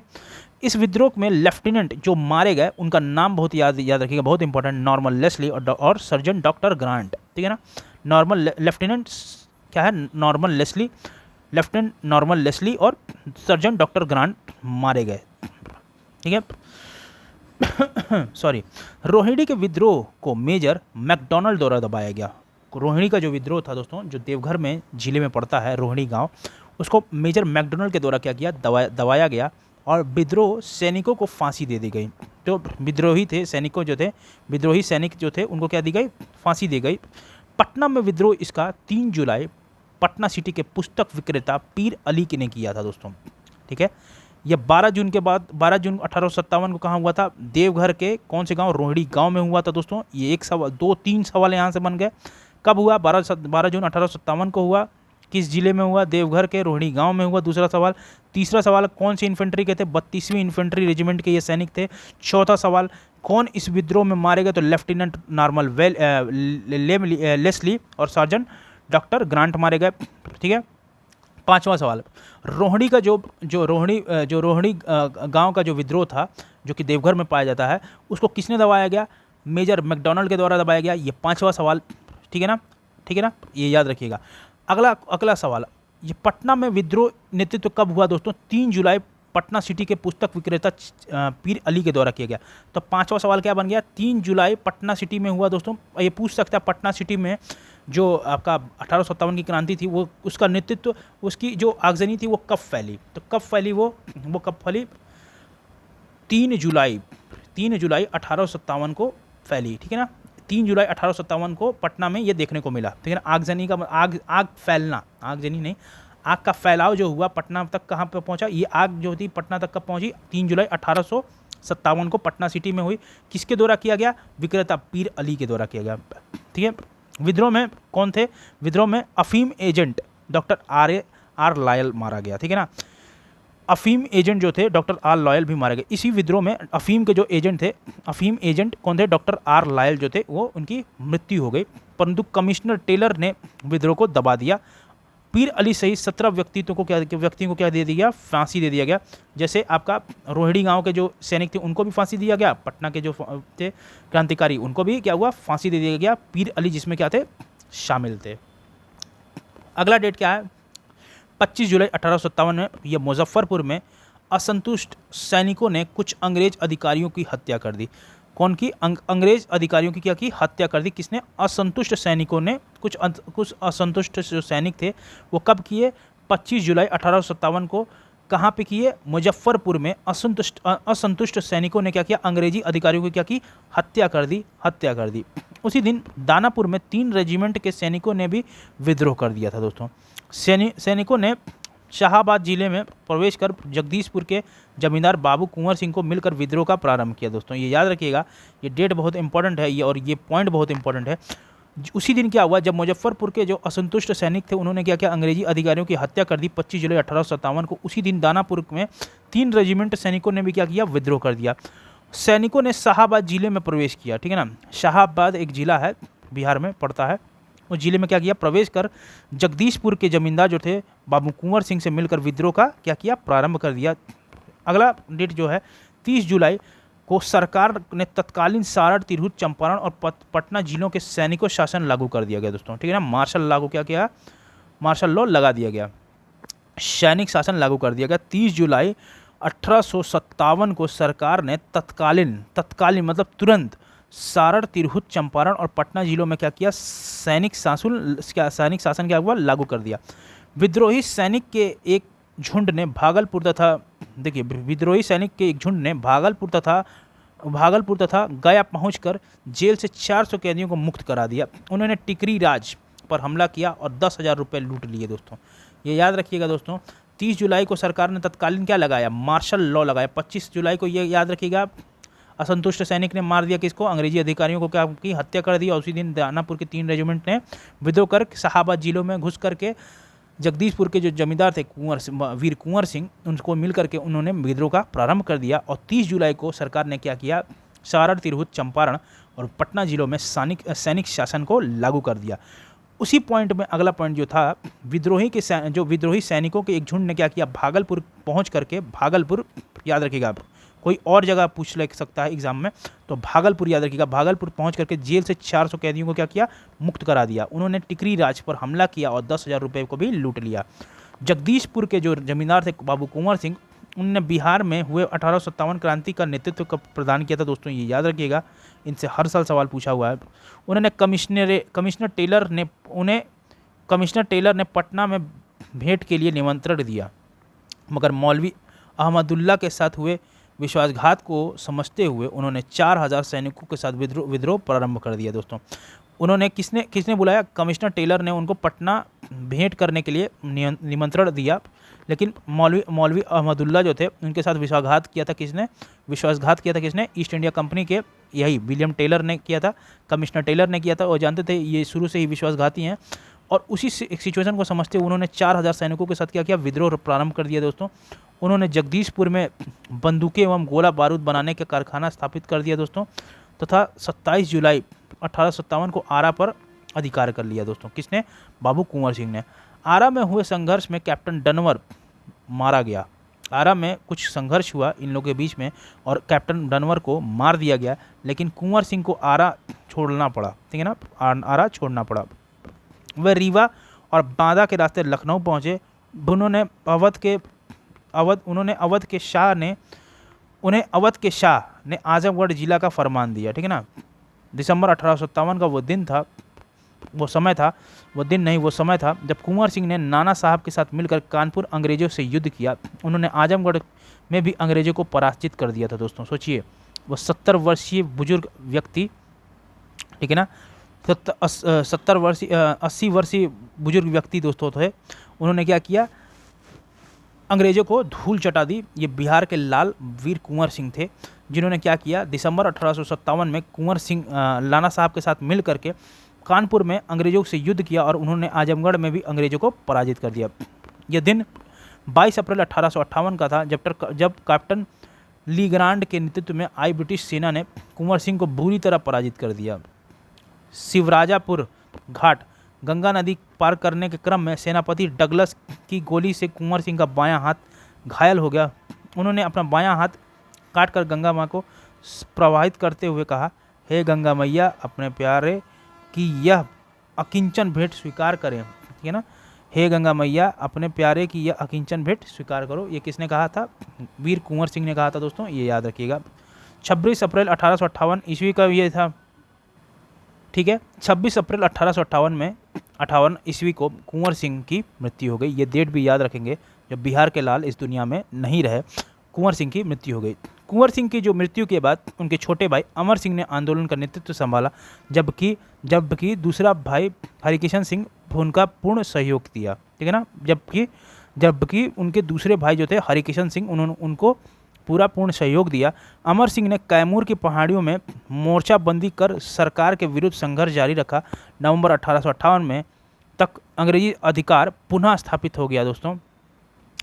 विद्रोहियों ने हथियार डाल दिए। महारानी विक्टोरिया ने क्षमादान की घोषणा की, परंतु अमर सिंह आदि को दंडित किया गया दोस्तों। तो दोस्तों, बहुत ही अच्छे तरीके से 1857 की जो क्रांति थी बिहार में किस तरीके से फैला, किसने नेतृत्व किया और वीर कुंवर सिंह का कितना बड़ा महायोगदान था, ये हम लोग ने देख लिया है। अब अगला जो है, कांग्रेस की स्थापना बिहार में कैसी थी, क्या थी, क्यों थी और किस तरीके से प्रोमिनेंट थी, उनको अब हमको देखना है अगले पॉइंट में। आइए देख लेते हैं। तो क्या है, 28 दिसंबर 1885 को क्या हुआ, बम्बई में गोकुलदास संस्कृत विद्यालय में A.O. ह्यूम द्वारा भारतीय राष्ट्रीय कांग्रेस की स्थापना की गई। अगला पॉइंट क्या है, प्रथम अधिवेशन की अध्यक्षता W.C. बनर्जी ने की थी और इस अधिवेशन में 72 डेलीगेट्स या कि प्रतिनिधि को भाग लिया था दोस्तों, लेकिन बिहार से कोई प्रतिनिधि शामिल नहीं था। ये याद रखने की बात है, बिहार से कोई भी प्रतिनिधि शामिल नहीं था। कांग्रेस के दूसरे अधिवेशन की बात करें तो बिहार से 31 प्रतिनिधियों ने क्या किया, भाग लिया था दोस्तों, ये याद रखिएगा। बिहार में हुए कुछ कांग्रेस के अधिवेशन, ये कुछ कांग्रेस अधिवेशन हुए बिहार में, वो बहुत ही प्रोमिनेंट है। देखिए, 27वां अधिवेशन सबसे पहले हुआ, कहाँ हुआ, बांकीपुर पटना में हुआ सन 1912 में। R.N. मधोलकर इसके क्या थे, अध्यक्ष थे, प्रेसिडेंट थे इंडियन नेशनल कांग्रेस के। 37वां 10 साल बाद, ठीक है ना, 10 साल बाद 1922 में दोस्तों गया में हुआ दोस्तों, चितरंजन दास, CR दास इसके अध्यक्ष थे दोस्तों।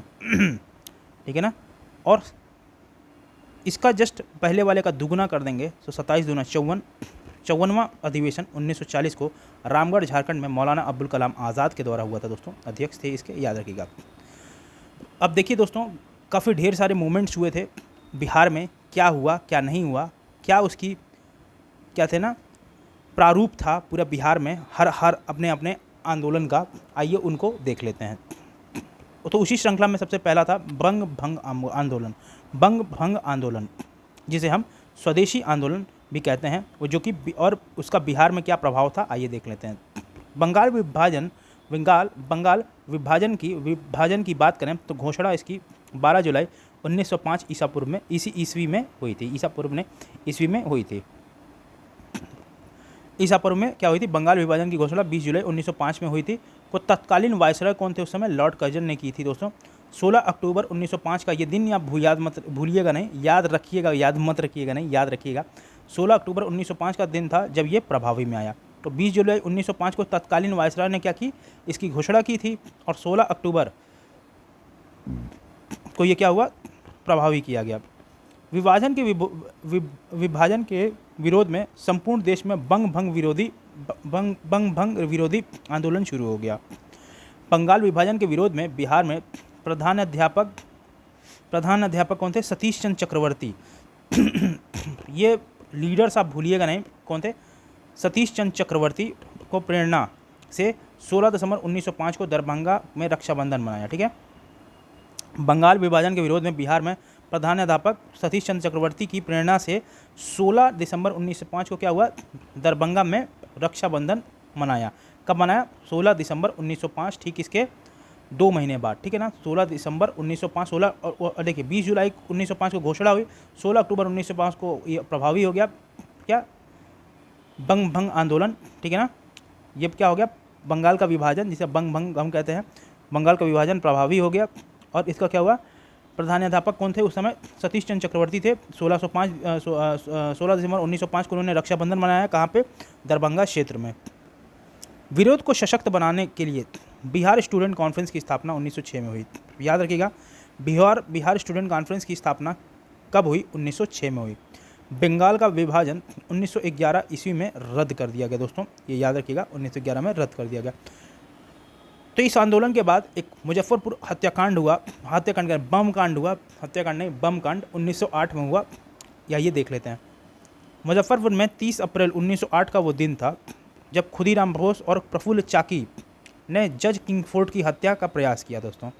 जज किंग्सफोर्ड थे, उनकी हत्या का प्रयास किया। उन्होंने गाड़ी पर बम फेंका, लेकिन गाड़ी में प्रिंगले कैनेडी की पत्नी, ठीक है, जो क्या कहते हैं, प्रिंगले कैनेडी की पत्नी और पुत्री थी, बमकांड में उनकी क्या हो गई? मृत्यु हो गई और ये बच निकले। ठीक है ना।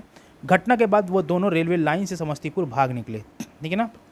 प्रफुल्ल चाकी को ने गिरफ्तार से बचने के लिए आत्महत्या कर ली और खुदीराम बोस को पूसा में पकड़े गए। खुदीराम बोस को 18 वर्ष की उम्र में आयु में 11 अगस्त 1908 को फांसी दे दी गई। ये याद रखिएगा दोस्तों। तो कौन भाग निकला और किनको फांसी निकली? देखिए, कौन अपने आप के आत्महत्या कर दिया और किसने फांसी लगा ली? तो किसने लगाई? प्रफुल्ल चाकी। ठीक है ना। प्रफुल्ल चाकी जो थे उनको क्या हुआ? समस्तीपुर, ये दोनों जन भाग निकले समस्तीपुर से। ठीक है ना। समस्तीपुर रेलवे लाइन के रास्ते भाग निकले। कौन? प्रफुल्ल चाकी और खुदीराम बोस। तो प्रफुल्ल चाकी ने क्या हुआ? उनकी गिरफ्तारी हो गई दोस्तों, ये याद रखिएगा, उनकी गिरफ्तारी हो गई थी। ठीक है। और क्या देखिए, प्रफुल्ल चाकी की गिरफ्तारी नहीं हुई थी, सॉरी, प्रफुल्ल चाकी ने गिरफ्तारी से बचने के लिए आत्महत्या कर ली। ये याद रखिएगा, आत्महत्या किसने कर ली? प्रफुल्ल चाकी ने कर ली थी। और खुदीराम बोस ये क्या गए? पकड़े गए और उनको 11 अगस्त 1908 को क्या कहते हैं, फांसी की सज़ा सुना दी गई। तो याद रखिएगा, कौन आत्महत्या कर लिया था? आत्महत्या किया था, ये सवाल बन सकता है। आत्महत्या किसने की? प्रफुल्ल चाकी ने की। और खुदीराम बोस ने क्या किया? ठीक है ना। क्या हुआ? उनको फांसी दी गई। ठीक है, क्या दी गई? फांसी। कब दिया गया? 11 अगस्त 1908 को। भूलिएगा नहीं दोस्त, ये इससे सवाल पूछ सकता है। अगला आंदोलन था जो बिहार में बहुत प्रोमिनेंट था, वो क्या था? होम रूल आंदोलन, जो बिहार में क्या उसका छाप था, आइए उसको देख लेते हैं। 1916 में एनी बेसेंट के नेतृत्व में मद्रास तथा बाल गंगाधर तिलक, बीजी तिलक, जिसे हम लोकमान्य कहते थे, बाल गंगाधर तिलक के नेतृत्व में पूना में होम रूल लीग की स्थापना हुई। ठीक है ना। 1916 में देखिए, याद रखिएगा, 1916 में किसने किया? एनी बेसेंट के नेतृत्व में मद्रास में हुआ और बाल गंगाधर तिलक ने कहाँ नेतृत्व किया? पूना में किया, होम रूल लीग की स्थापना कर दी। बिहार में 16 दिसंबर 1916 में मौलाना मजहरुल हक की अध्यक्षता में होम रूल लीग की शाखा का स्थापना हुआ। तो किसके द्वारा हुआ दोस्तों? ये याद रखिएगा, मजहरुल हक। ठीक है ना, मजहरुल हक। ठीक है ना, मजहरुल हक के द्वारा, मौलाना मजहरुल हक के द्वारा क्या किया गया? स्थापना की गई। किसकी? होम रूल की। होम रूल की स्थापना बिहार में किसने किया था? मौलाना मजलुल हक ने किया था। उनकी अध्यक्षता में होम रूल की शाखा स्थापित की गई। खां बहादुर सरफराज हुसैन खां एवं राय बहादुर पूर्णेंदु नारायण सिन्हा उपाध्यक्ष तथा चंद्रवंशी साहब एवं बैद्यनाथ नारायण सिंह जो से सचिव बनाया गया। दोस्तों कौन बनाया गया? चंद्रवंशी साहब को क्या बनाया गया? उपाध्यक्ष बनाया गया। और बैद्यनाथ नारायण सिंह को क्या बनाया गया? सचिव बनाया गया। लोग ये लोग याद रखिएगा। मजरूल हक के अध्यक्षता में क्या बनाई गई? होम रूल लीग की शाखा स्थापना की गई। दोस्तों खां बहादुर सरफराज खां और क्या कहते हैं, राय बहादुर पूर्णेंदु नारायण सिन्हा, ठीक है ना, राय बहादुर पूर्णेंदु नारायण सिन्हा, ठीक है ना, और उपाध्यक्ष तथा चंद्रवंशी साहब एवं बैद्यनाथ नारायण सिंह क्या बनाए? सचिव बनाया गया। दोस्तों ये याद रखिएगा, ये बहुत प्रोमिनेंट नेम्स हैं दोस्तों, भूलिएगा नहीं। 2-4 बार कहिएगा तो इसको रिवाइज आप लोग जरूर कर लीजिएगा। खां बहादुर थे, खां बहादुर खान नहीं थे, खां बहादुर थे, सरफराज हुसैन खान थे, राय बहादुर पूर्णेंदु नारायण सिन्हा थे, उपाध्यक्ष कौन थे? चंद्रवंशी साहब थे, और बैद्यनाथ नारायण सिंह क्या थे? इसके सचिव बनाए गए। किसके? होम रूल लीग के। श्रीमती एनी बेसेंट ने पहली बार 18 अप्रैल 1918 को एवं दूसरी बार 25 जुलाई 1918 को पटना आई थी। दोस्तों 2 बार आई थी। कौन?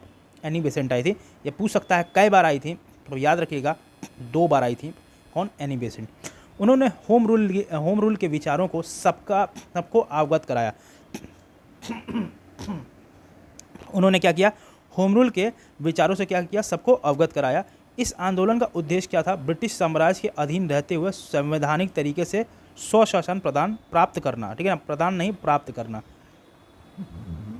तो ऑब्जेक्टिव क्या था कि वो हम लोग अंडर ब्रिटिश क्या कहते हैं, गवर्नेंस के अंदर रहेंगे, लेकिन हमें स्वशासन, संवैधानिक तरीके से स्वशासन हमें प्राप्त करना है। ये क्या था? होम रूल लीग का ऑब्जेक्टिव था। याद रखिएगा कि श्रीमती एनी बेसेंट 2 बार आई थी बिहार, ठीक है ना, पटना, बिहार मतलब पटना आई थी। पटना 2 बार आई थी, याद रखिएगा। श्रीमती एनी बेसेंट 2 बार आई थी। कब आई थी? एक बार 8 अप्रैल 1918 को, फिर 25 जुलाई 1918, मतलब एक हफ्ते में 2 बार आई थी, ठीक है ना, एक हफ्ते के अंतराल पे, ठीक है। इसी जो क्या कहते हैं, इसी इवेंट्स में, इसी जो घटनाक्रम चल रही थी, उसमें अगला जो बहुत ही इंपॉर्टेंट घटनाक्रम था वो क्या था? चंपारण सत्याग्रह, जो कि 1917 में होता है। दोस्तों 1916 के बाद चंपारण में किसानों के लिए 3 कठिया प्रणाली प्रचलित थी। दोस्तों इसके तहत किसानों को प्रत्येक 20 कट्ठे पे 3 कट्ठे में नील की खेती करना अनिवार्य था। दोस्तों ठीक है ना। इस व्यवस्था के प्रति किसानों में काफ़ी आक्रोश था, क्योंकि नील की फसल भूमि को बंजर बना देती थी, वहीं आर्थिक रूप से शोषक भी थी, ठीक है ना।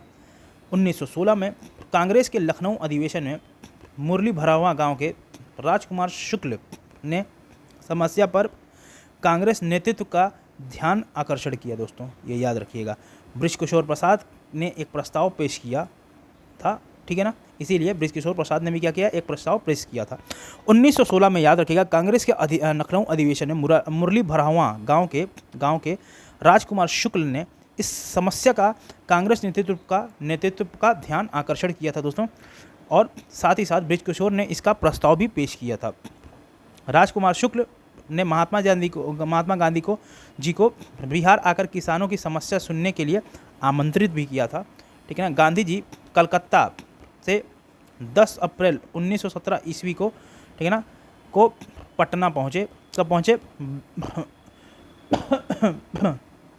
10 अप्रैल 1917 को पटना पहुँचे तथा 15 अप्रैल 1917 को वे चंपारण मोतिहारी पहुँचे। दोस्तों ठीक है ना। कब पहुँचे? 15 अप्रैल 1917 को वो चंपारण मोतिहारी पहुँचे। उन्होंने क्या है, प्लांटर्स एसोसिएशन के सचिव JM विल्सन से जांच कार्य में सहयोग करने का अनुरोध किया। चंपारण के जो जिला कलेक्टर थे WJ हार्डकॉक ने 16 अप्रैल 1917 को क्या किया? गांधी जी के चंपारण छोड़ने संबंधी अधिसूचना जारी की, ठीक है ना। किसने किया? जो आपके चंपारण जिला के जो मजिस्ट्रेट थे WJ हार्डकॉक ने 16 अप्रैल 1917 को गांधी जी के चंपारण छोड़ने संबंधी अधिसूचना जारी की। धारा 144 के उल्लंघन के आरोप में उन्हें गिरफ्तार कर लिया गया। बाद में 21 अप्रैल 1917 को उन्हें रिहा भी कर दिया गया। ये याद रखिएगा। तो पहले ये जानना ज़रूरी है, ठीक है ना, पहले ये जानना ज़रूरी है दोस्तों कि पहले ये जानना ज़रूरी है कि वो कब आए। वो आए 10 अप्रैल 1917 को, पहुँचे पटना। 15 अप्रैल को वो क्या हुए, 1917 को चंपारण में मोतिहारी पहुँचे। प्लांटर्स एसोसिएशन के J.M. विल्सन, कौन पूछ सकता है कि प्लांटर्स एसोसिएशन के जो सचिव थे उनका नाम क्या था? या BPSC है दोस्तों, कुछ भी पूछ सकता है। J.M. विल्सन था, ठीक है। से जांच कार्य में सहयोग करने का अनुरोध भी किया। चंपारण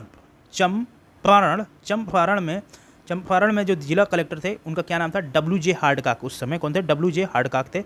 16 अप्रैल 1917 को उन्होंने गांधी जी को चंपारण छोड़ने का क्या किया? अधिसूचना भी जारी कर दिया। धारा 144 के उल्लंघन में उन्हें क्या किया? गिरफ्तार भी कर लिया गया और 21 अप्रैल 1917 को उन्हें रिहा भी कर दिया गया। गांधी जी ने स्वतंत्र जांच कर 13 मई 1917 ईस्वी को अपनी जांच रिपोर्ट बिहार उड़ीसा के मुख्य सचिव को सौंपी। परिणाम स्वरूप कृषकों की स्थिति की जांच के लिए चंपारण एग्रीरियन समिति का भी गठन हुआ दोस्तों। तो देखिए, गांधी जी ने स्वतः जांच की, कब? 13 मई 1917 को जांच करके, याद रखिएगा डेट, 13 मई 1917 को जांच करके ये जांच रिपोर्ट बिहार उड़ीसा के मुख्य जो सचिव थे, चीफ सेक्रेटरी थे, उनको क्या किया? वो सौंप दिया। परिणाम स्वरूप इसके क्या हुआ? कृषकों ने की स्थिति को जांच के लिए चंपारण एग्रीरियन सोसाइटी का गठन भी किया गया। इस समिति के अध्यक्ष मध्य प्रदेश के आयुक्त FG स्लाई थे दोस्तों, ठीक है ना। मध्य प्रदेश के जो देखिए, इस समिति के अध्यक्ष जो थे, अध्यक्ष मध्य प्रदेश के आयुक्त FG स्लाई थे तथा महात्मा गांधी LC स्लाई, आदामी, राजा हरिहर प्रसाद, नारायण सिंह, DJ रीड और G रैनी इसके अन्य सदस्य भी थे। तो ये सदस्यों के नाम आप याद रखिएगा, ठीक है। इस समिति के अध्यक्ष कौन थे? चंपारण एग्रीरियन समिति के अध्यक्ष कौन थे अध्यक्ष? वो थे FG स्लाई थे। उसके साथ जो मेंबर्स थे, जिसमें हमारे बापू थे, LC स्लाई, आदामी, राजा हरिहर प्रसाद, नारायण सिंह, DJ रीड और G रैनी अन्य क्या थे? सदस्य थे दोस्तों।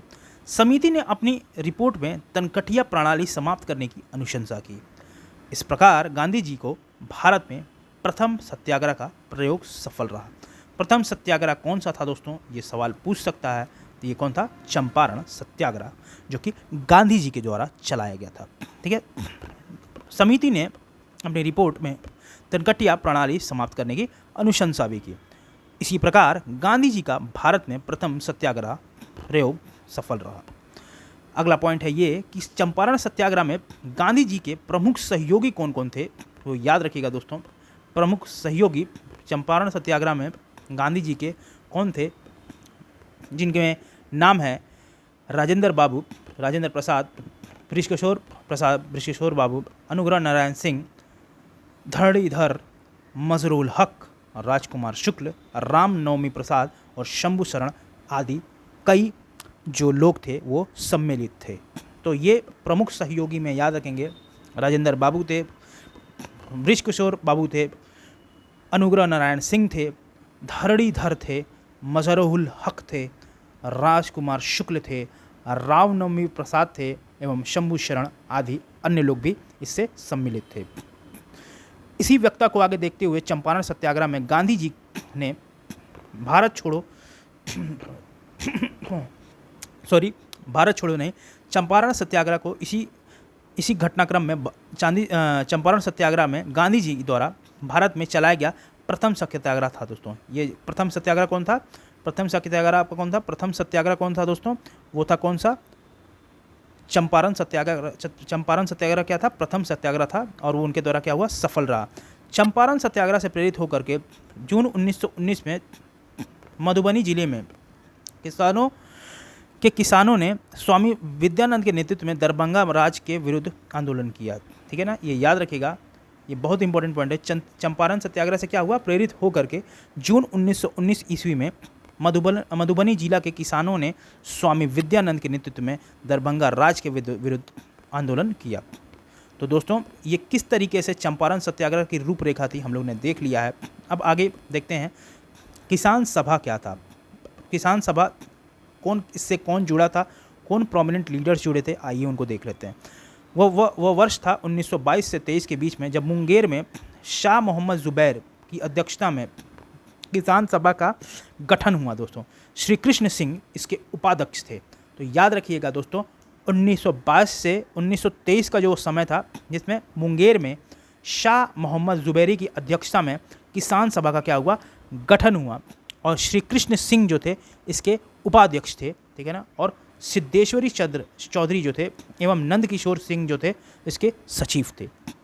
याद रखिएगा, फिर से एक बार मैं फिर रिपीट करता हूँ, 1922 से 23 के समय में मुंगेर में शाह मोहम्मद ज़ुबैरी की अध्यक्षता में किसान सभा का गठन हुआ दोस्तों। किसान सभा का गठन, देखिए मेन पॉइंट यहाँ लिख देता हूँ, क्रीम पॉइंट, 1922-23 में कहाँ हुआ दोस्तों? तो दोस्तों वो जगह था क्या, मुंगेर। किसकी प्रेसिडेंटशिप में दोस्तों? तो कौन थे? शाह मोहम्मद ज़ुबैर थे। क्या थे? ज़ुबैर, ठीक है। क्या बनाए? किसान सभा बनाए। क्या बनाए? किसान सभा, ठीक है, गठन हुआ। और उसकी उपाध्यक्ष कौन थे? श्री कृष्ण सिंह जो थे, श्री कृष्ण सिंह, ठीक है, क्या थे? उपाध्यक्ष थे दोस्तों। और इसी में सिद्धेश्वरी चौधरी और नंद किशोर क्या थे? सचिव थे। ये याद रखिएगा दोस्तों, ठीक है। तो याद रखिए, हो गया। 1928 का वो समय था जब स्वामी सहजानंद सरस्वती ने बिहटा, पटना में औपचारिक किसान सभा की स्थापना की। क्या की? 1928 ईस्वी में स्वामी सहजानंद सरस्वती ने क्या किया? बिहटा, पटना में, बिहटा एक जगह है पटना में, वहाँ पे औपचारिक किसान सभा का क्या किया? स्थापना किया। तो सबसे पहले आप याद रखिएगा, किसान सभा की स्थापना कब हुई? 1922-23 में, जिसके अध्यक्ष कौन थे? शाह मोहम्मद ज़ुबैर थे। उन्होंने किसान सभा का क्या किया? नींव रखा एवं गठन किया। और श्री कृष्ण सिंह क्या थे? उसके उपाध्यक्ष थे। और सिद्धेश्वरी चौधरी या ब्रिज किशोर सिंह क्या थे? इसके सचिव थे दोस्तों। और 1928 में स्वामी सहजानंद के नेतृत्व में बिहटा के नियर पटना में औपचारिक किसान सभा की स्थापना की गई। वर्ष नवंबर 1929 ईस्वी में सोनपुर मेले में स्वामी सहजानंद सरस्वती की अध्यक्षता में विविध प्रांतीय किसान सभा का स्थापना की गई। ये बहुत ही इंपॉर्टेंट है। और इसके जो सचिव थे वो श्री कृष्ण सिंह थे दोस्तों। तो याद रखिएगा दोस्तों, सबसे पहले किसान सभा कब हुई? 1922-23 में। फिर 1928 में स्वामी सहजानंद सरस्वती के द्वारा बिहटा के पटना के समीप बिहटा एक जगह है, वहाँ पे औपचारिक किसान सभा की स्थापना की गई।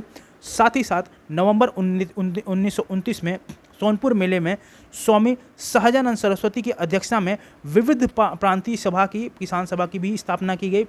और इसके जो सचिव थे वो श्री कृष्ण सिंह थे। बिहार किसान आंदोलन में कार्यानंदन शर्मा, राहुल संकृत्यायन, पंचनान शर्मा और यदुनंदन शर्मा जैसे एकदम कहते हैं जोरदार नेता, मतलब कि कहते हैं ना, जो माटी से जुड़े हुए जो नेता थे बिहार के लाल, वो आदि नेता जो थे वो शामिल थे। बिहार प्रांतीय किसान सभा का दूसरा अधिवेशन कहाँ हुआ दोस्तों?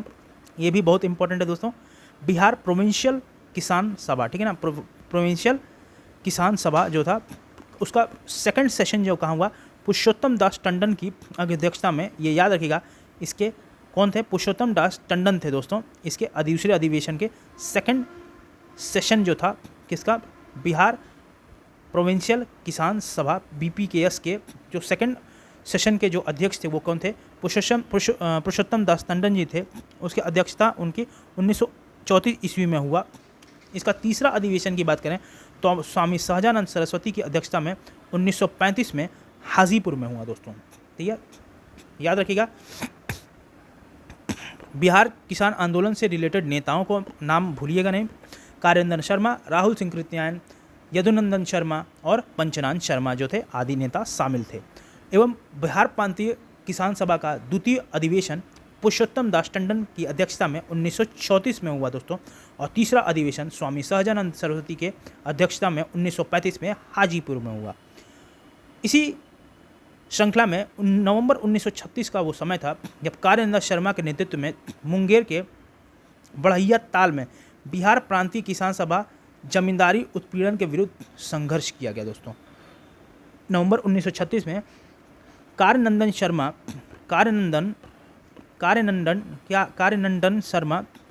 शर्मा के नेतृत्व में क्या हुआ, मुंगेर के बढ़ैया ताल में बिहार प्रांतीय किसान सभा ने जमींदारी उत्पीड़न के विरुद्ध क्या किया, संघर्ष किया। ठीक है, वो दिन था कब, 11 अप्रैल 1936 ईस्वी का, जब लखनऊ में स्वामी सहजानंद की अध्यक्षता में अखिल भारतीय किसान सभा का क्या हुआ, गठन किया गया।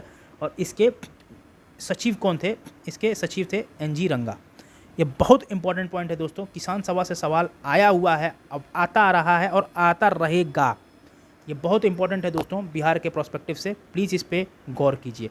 किसान सभा का मुख्य उद्देश्य किसानों की समस्या को राष्ट्रीय स्तर पर लाना तथा उनका समाधान करना था दोस्तों, याद रखेंगे।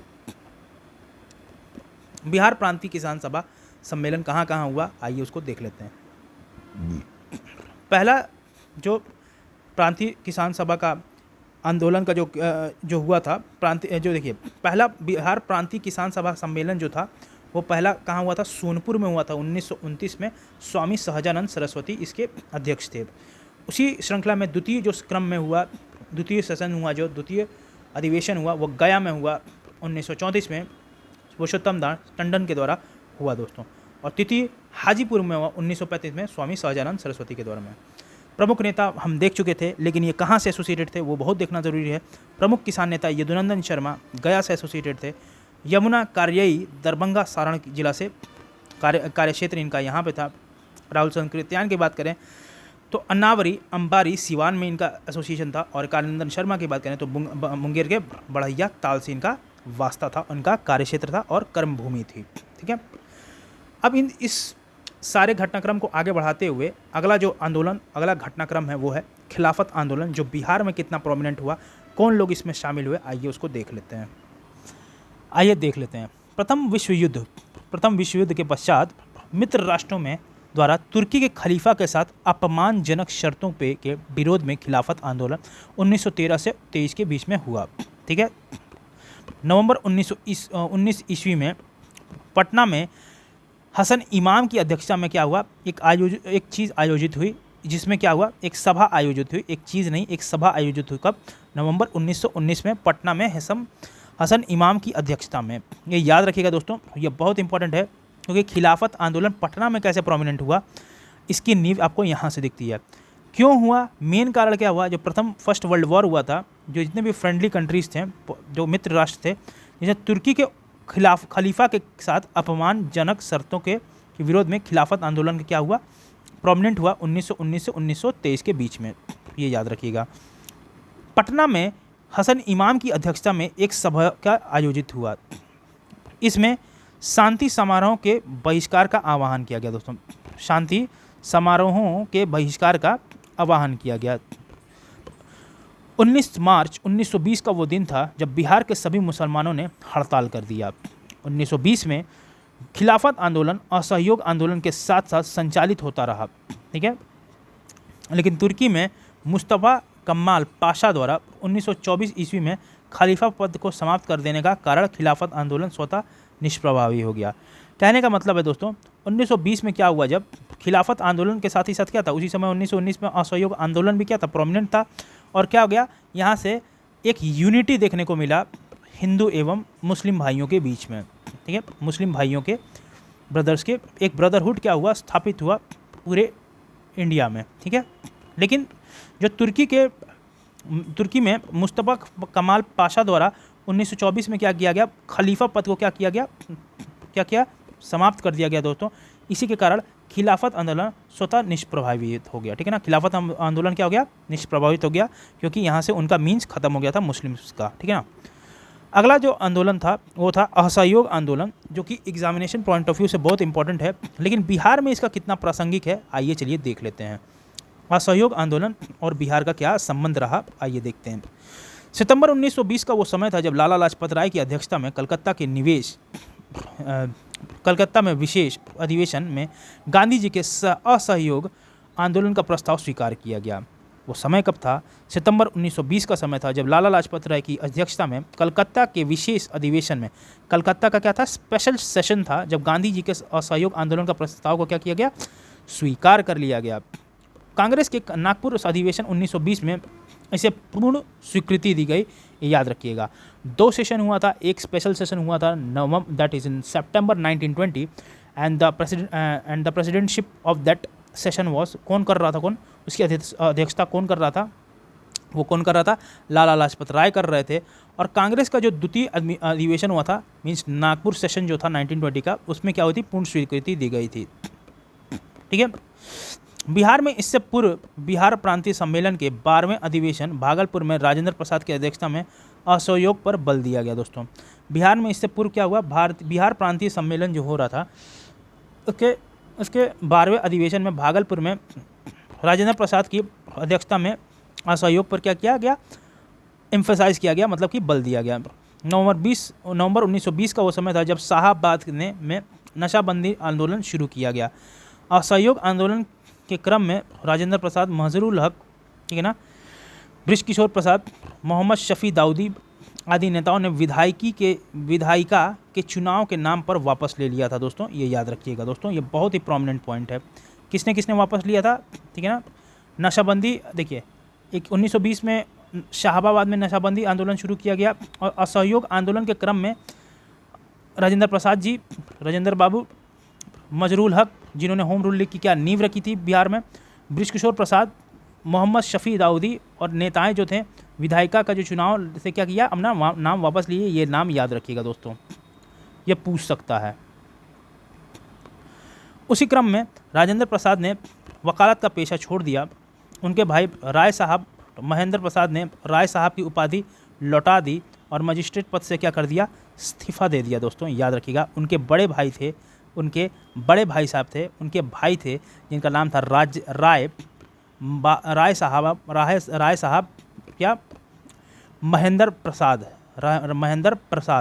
उनको क्या दी गई थी? उपाधि दी गई थी दोस्तों अंग्रेजों द्वारा राय साहब की। तो महेंद्र प्रसाद ने क्या किया? उपाधि लौटा दिया और मजिस्ट्रेट पद से क्या कर दिया? इस्तीफा दे दिया। असहयोग आंदोलन के समय शिक्षा के वैकल्पिक साधन उपलब्ध कराने के लिए राष्ट्रीय महाविद्यालय की क्या की? स्थापना की गई। दोस्तों, याद रखिएगा, असहयोग आंदोलन के समय शिक्षा के वैकल्पिक साधन उपलब्ध कराने के लिए राष्ट्रीय महाविद्यालय की क्या की गई? स्थापना की गई। असहयोग आंदोलन जो था के समय शिक्षा के वैकल्पिक साधन उपलब्ध कराने के लिए राष्ट्रीय महाविद्यालय की क्या की? स्थापना की गई। इसके प्राचार्य राजेंद्र प्रसाद बने। राष्ट्रीय महाविद्यालय के प्रांगण में बिहार विद्यापीठ की उद्घाटन 6 फरवरी 1921 को किया गया गांधी जी के द्वारा। मजहरूल हक इसके कुलाधिपति और बृजकिशोर प्रसाद कुलपति बनाए गए। दोस्तों, ये याद रखिएगा, ये भी बहुत इंपॉर्टेंट पॉइंट है। दोस्तों, क्या रखा गया? राष्ट्रीय महाविद्यालय की क्या की? ठीक है, राष्ट्रीय महाविद्यालय की स्थापना की गई। प्राचार्य कौन थे? राजेंद्र प्रसाद थे। इसका उद्घाटन देखिए, और राष्ट्रीय महाविद्यालय के प्रांगण में बिहार विद्यापीठ का उद्घाटन हुआ। ठीक है, कब हुआ? 6 फरवरी 1921 को। किसके द्वारा? गांधी जी के द्वारा। मजहरूल हक किसके क्या बने? कुलाधिपति बने, और बृजकिशोर बने कुलपति, बृजकिशोर प्रसाद बने कुलपति। असहयोग आंदोलन के दौरान मजहरूल हक ने दीघा के पास मित्र खैरू मियाँ से दान में प्राप्त भूमि पर सदाकत आश्रम की स्थापना की। दोस्तों, ये पूछ सकता है, सदाकत आश्रम की स्थापना किसके द्वारा की गई? वो की गई मजहरूल हक के द्वारा की गई। दोस्तों, ये याद रखिएगा, मजहरूल हक के द्वारा की गई। कहाँ पे है ये? दीघा के पास। क्या है? मित्र खैरा मियाँ से दान प्राप्त। किसके द्वारा मिला हुआ जमीन था? खैरू मियाँ के द्वारा किया। ठीक है ना, ये आ सकता है सवाल, मेरे हिसाब से मुझे प्रोमिनेंट लग रहा है। ये पॉइंट प्लीज़ मत छोड़िएगा, मुझे लगता है आएगा, क्योंकि असहयोग आंदोलन के दौरान जो मजहरूल हक ने दीघा के पास मित्र उनके कौन थे? खैरू मियाँ थे, उनसे दान के प्राप्त भूमि पर सदाकत आश्रम की क्या की? स्थापना की। 30 सितंबर 1921 का वो समय था जब मजहरूल हक ने सदाकत आश्रम में द मदरलैंड नामक एक अखबार प्रारंभ किया, जिसने राष्ट्रीय भावना का प्रचार प्रसार किया। दोस्तों, ये किसने किया? मजहरूल हक ने किया। दोस्तों, मजहरूल हक के द्वारा सदाकत आश्रम में क्या किया? द मदरलैंड नामक एक अखबार निकाला, निकालना प्रारंभ किया और इसे राष्ट्रीय भावना का प्रचार प्रसार किया दोस्तों। कब किया? 30 सितंबर 1921 को मजरूल हक के द्वारा किया गया दोस्तों, ये याद रखिएगा। इसी श्रृंखला में 22 दिसंबर 1921 को युवराज प्रिंस ऑफ वेल्स का पटना आगमन हुआ दोस्तों। ठीक है, उस दिन पटना शहर में हड़ताल आयोजित की गई। 5 फरवरी 1922 ईस्वी को चौरी चौरा की घटना के बाद गांधी जी के द्वारा 12 फरवरी 1922 को असहयोग आंदोलन को क्या किया गया? स्थगित कर दिया गया। ये चौरी चौरा जो है दोस्तों, ये कहाँ पड़ता है? ये गोरखपुर है, जहाँ पे हमारे बाबा कौन, योगी आदित्यनाथ जी जो क्या है, मुख्यमंत्री हैं उत्तर प्रदेश के, ठीक है ना, ये वही गोरखपुर है। वहाँ से करीबन 15-16 किलोमीटर के आसपास चौरी चौरा पड़ता है दोस्तों।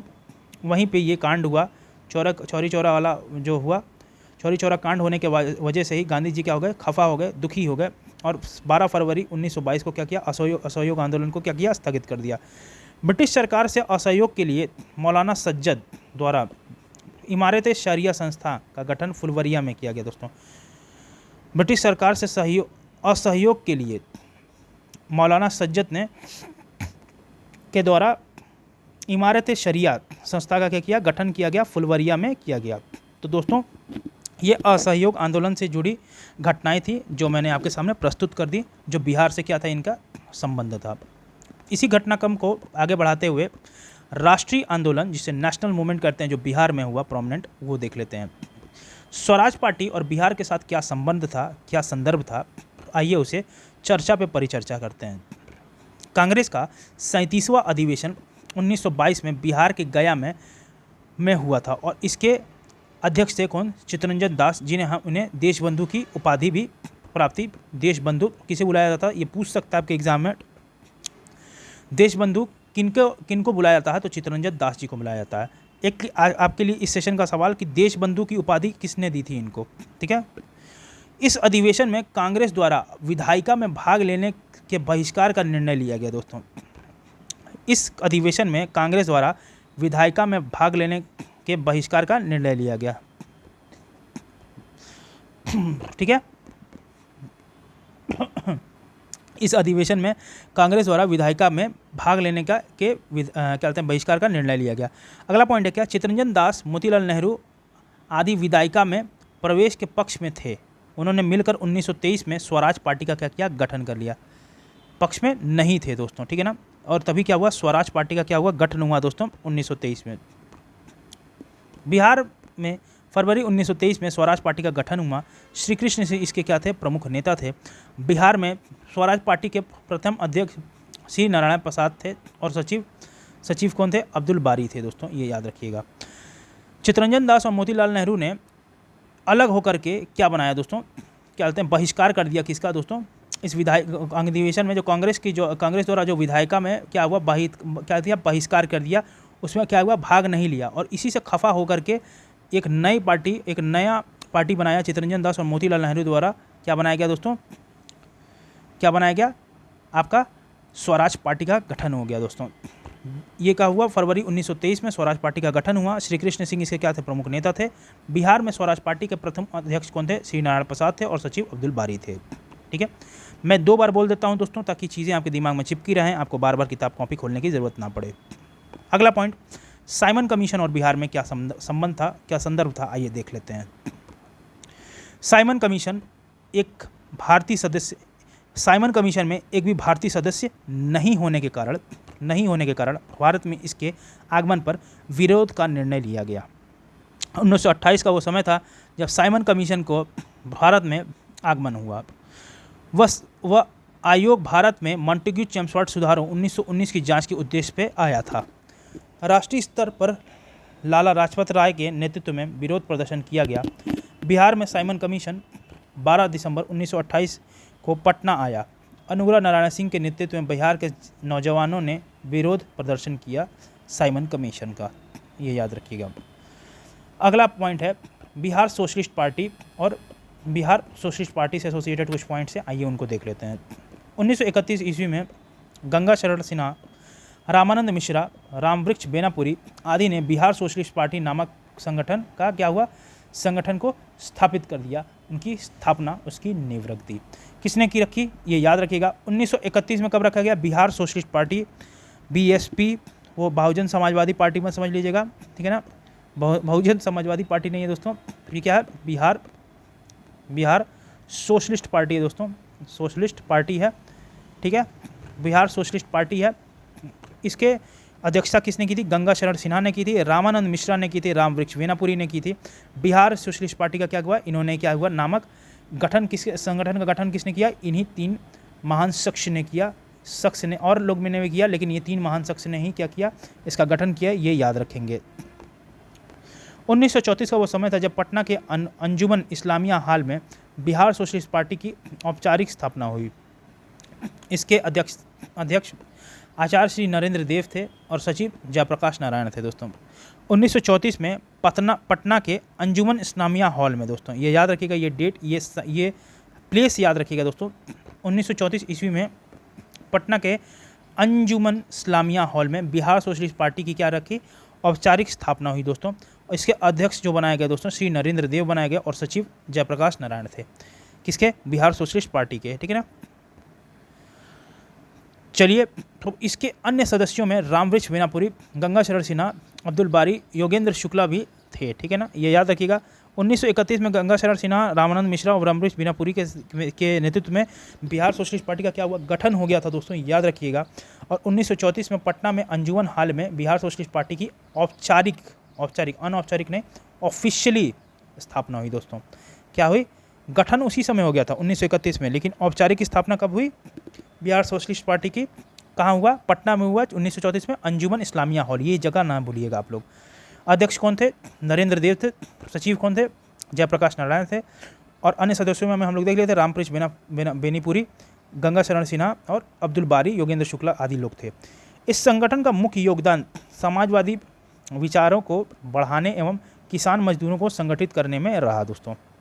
तो दोस्तों, ये किस तरीके से बिहार सोशलिस्ट पार्टी में बिहार का क्या था, एसोसिएशन था, हम लोग ने देख लिया है। अगला हम पॉइंट देखते हैं, वो है सविनय अवज्ञा आंदोलन, जिसे हम सिविल डिसोबीडियंस मूवमेंट कहते हैं। बिहार में उसका क्या रूपरेखा था, आइए देख लेते हैं। कांग्रेस के लाहौर अधिवेशन की ये बात है 1929 में जो हुई थी, उसमें पूर्ण स्वराज के साथ सविनय अवज्ञा आंदोलन का प्रस्ताव पारित किया गया। समय वो है कि जब प्रस्ताव के अनुरूप में 26 जनवरी 1930 में बिहार सहित संपूर्ण भारत में स्वाधीनता दिवस उत्साहपूर्वक मनाया गया दोस्तों।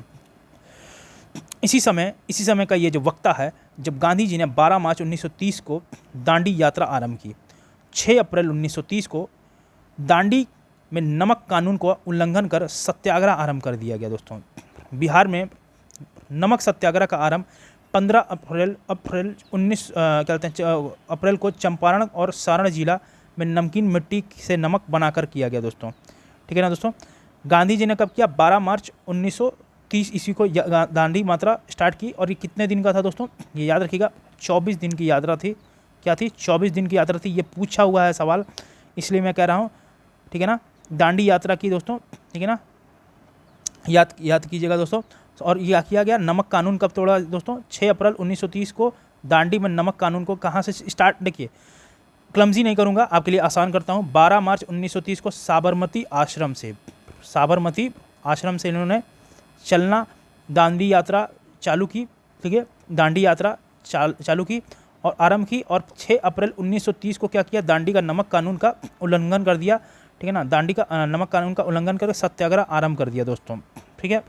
बिहार में एक नमक सत्याग्रह का आरंभ 15 अप्रैल 1930 को हुआ दोस्तों, ये याद रखिएगा, ये डेट भूलिएगा नहीं। बिहार में कब हुआ था, तो 15 अप्रैल 1930 को, ठीक है। चंपारण और सारण जिला में नमकीन की मिट्टी से नमक बना करके किया गया।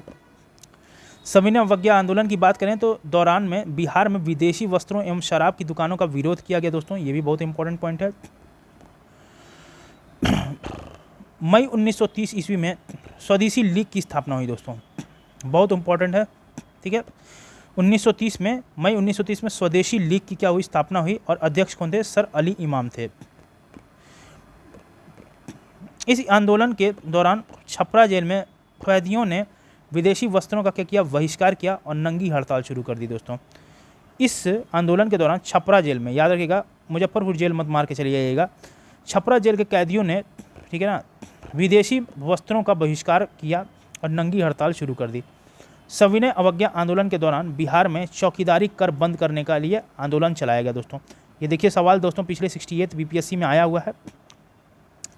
सविनय अवज्ञा आंदोलन के दौरान बिहार में चौकीदारी कर, याद रखिएगा, कोई और कर मत मार के चले जाइएगा, लोटा कर मार के चले जाइएगा, चौकीदारी कर बंद करने के लिए आंदोलन चलाया गया। दोस्तों थोड़ी तबीयत ठीक नहीं है दोस्तों, कई दिनों से मैं आपको बता रहा हूँ, तो ऐसा गला का आवाज़ आ रहा है कि मैं क्या करूँ, बार बार कहते हैं ना कफ जनरेट हो रहा है अंदर, क्या करें, बोलने हैं तो कफ बन जा रहा है, लेकिन दोस्तों पढ़ाना है तो करना ही पड़ेगा। देखिए सविनय अवज्ञा आंदोलन के दौरान बिहार में चौकीदारी कर को बंद करने के लिए आंदोलन चलाया गया, ठीक है ना। सारण, चंपारण, शाहाबाद, पूर्णिया, मुंगेर, पटना आदि में चौकीदारी कर का बंद कर दिया गया। दोस्तों 30 जून 1930 का वो समय था जब कांग्रेस को अवैध संगठन घोषित कर दिया गया। दोस्तों अब बताइए 5 जुलाई को राजेंद्र प्रसाद को गिरफ्तार करके 6 महीने की कैद की सज़ा सुनाई गई, ठीक है। गिरफ्तारी के बाद राजेंद्र प्रसाद ने भागलपुर के दीप नारायण सिंह को अपना उत्तराधिकार क्या किया, मनोनीत किया। दोस्तों दीप नारायण सिंह को क्या किया, उत्तराधिकार मनोनीत किया, कौन, राजेंद्र बाबू ने, ठीक है। कब इनकी गिरफ्तारी हुई, 30 जून 1930 को, याद रखिएगा, ठीक है। अवैध संगठन घोषित किया गया, सॉरी 30 जून 1930 को अवैध संगठन किसको घोषित किया गया, कांग्रेस को, इंडियन नेशनल कांग्रेस को, और 5 जुलाई को राजेंद्र प्रसाद को गिरफ्तार कर लिया गया, 6 माह की कैद भी सुनाई गई। दोस्तों गिरफ्तारी के बाद राजेंद्र प्रसाद ने भागलपुर के दीप नारायण सिंह को क्या अपना किया, उत्तराधिकार मनोनीत किया। दोस्तों गांधी जी के द्वारा आंदोलन को स्थगित करने के लिए बिहार में आंदोलन काफ़ी सक्रिय रहा, ये भी याद रखिएगा। अब आ जाते हैं बिहार विधान सभा चुनाव 1937 में क्या था क्या नहीं था, आइए देख लेते हैं। जनवरी 1937 ईस्वी में जो बिहार विधानसभा है हेतु चुनाव हुए। दोस्तों बिहार विधानसभा जो चुनाव हुए 1937 में हुए, जनवरी 1937 में बिहार विधानसभा हेतु चुनाव हुए। चुनाव में 152 स्थानों में 107 पर कांग्रेस ने चुनाव लड़ा, 58 स्थानों पर विजयी हुई। कांग्रेस को बिहार में पूर्ण बहुमत मिला, ये याद रखिएगा। विधान परिषद में कांग्रेस को बहुमत मिला। तत्कालीन राज्यपाल एमजी हैलेट ने कांग्रेस विधायक दल के नेता श्री कृष्ण सिंह को सरकार बनाने का निमंत्रण दिया। किसने दिया, तत्कालीन जो राज्यपाल थे कौन थे, एमजी हैलेट, ठीक है ना। कांग्रेस विधायक दल के नेता श्री कृष्ण सिंह को सरकार बनाने का निमंत्रण दिया। राज्यपाल द्वारा वैधानिक कार्यों में हस्तक्षेप नहीं करने के आश्वासन नहीं देने पर श्री कृष्ण सिंह ने सरकार बनाने से इनकार कर दिया, ठीक है ना। राज्यपाल द्वारा क्या हुआ, वैधानिक कार्यों में क्या किए, हस्तक्षेप नहीं करने के आश्वासन नहीं देने पर क्या हुआ, आश्वासन दिए लेकिन नहीं माने, श्री कृष्ण सिंह ने क्या किया, सरकार बनाने से इनकार कर दिया। इसके उपरांत राज्यपाल ने दूसरी बड़ी पार्टी इंडिपेंडेंट पार्टी के नेता मोहम्मद यूनुस को सरकार बनाने की आमंत्रित किया गया। दोस्तों मोहम्मद यूनुस के नेतृत्व में बिहार में पहला अंतरिम मंत्रिमंडल 1 अप्रैल 1937 को गठन हुआ। मोहम्मद यूनुस इस प्रकार बिहार के प्रथम भारतीय मुख्यमंत्री बने। तब मुख्यमंत्री को प्रधानमंत्री भी कहा जाता था बने। दोस्तों ठीक है ना, मोहम्मद यूनुस जो थे इस प्रकार बिहार के प्रथम भारतीय मुख्यमंत्री बने। दोस्तों तब मुख्यमंत्री को क्या कहा जाता था, तब मुख्यमंत्री को प्रधानमंत्री कहा जाता था। दोस्तों ठीक है ना, ये याद रखिएगा, ठीक है ना। कौन बने, मोहम्मद यूनुस। कांग्रेस द्वारा सरकार बनाने के निर्णय के लिए मोहम्मद यूनुस ने कांग्रेस द्वारा सरकार बनाने के निर्णय के बाद मोहम्मद यूनुस ने आंतरिम मंत्रिमंडल से क्या किया, त्यागपत्र दे दिया। 20 जुलाई 1937 का वो समय था जब श्री कृष्ण सिंह के नेतृत्व में बिहार में प्रथम कांग्रेस मंत्रिमंडल का क्या हुआ, गठन हुआ। श्री कृष्ण सिंह बिहार के प्रथम कांग्रेसी मुख्यमंत्री बने। दोस्तों श्री रामदयालु सिंह बिहार विधानसभा के अध्यक्ष तथा प्रोफेसर अब्दुल बारी बिहार के विधानसभा के उपाध्यक्ष निर्वाचित हुए। द्वितीय विश्व युद्ध में भारत को शामिल करने के विरोध में बिहार के श्री कृष्ण सिंह ने 31 अक्टूबर 1939 को त्यागपत्र दे दिया। ठीक है, अब आ जाते हैं भारत छोड़ो आंदोलन और बिहार के संदर्भ में। ये क्रिप्स मिशन की असफलता के बाद राष्ट्रीय स्तर पर 8 अगस्त 1942 ईस्वी को कांग्रेस द्वारा भारत छोड़ो आंदोलन का प्रारंभ कर दिया गया। दोस्तों क्रिप्स मिशन जो क्या हुआ, असफल हो गया राष्ट्रीय स्तर पे, और 8 अगस्त 1942 को कांग्रेस द्वारा क्या हुआ, भारत छोड़ो आंदोलन का प्रारंभ कर दिया गया। गांधी जी ने करो या मरो का भी यही नारा दिया था दोस्तों। ठीक है, ये क्या कहा था कि ये क्या हुआ था, क्रिप्स मिशन ने क्या किया था, आया समझाया कि भैया आओ राउंड टेबल कॉन्फ्रेंस में बैठो, आओ देखते हैं। राउंड टेबल कॉन्फ्रेंस कह रहे हैं, सेकेंड वर्ल्ड वॉर के बाद जो हुआ, ठीक है ना, इसकी वजह से ये आया था। क्रिप्स मिशन क्या हो गया, असफल हो गया। उसके बाद क्या हुआ, राष्ट्रीय स्तर की एक बैठक हुई 8 अगस्त 1942 को। कांग्रेस द्वारा भारत छोड़ो आंदोलन क्या किया, प्रारंभ किया गया और गांधी जी ने करो मरो का यह नारा दे दिया।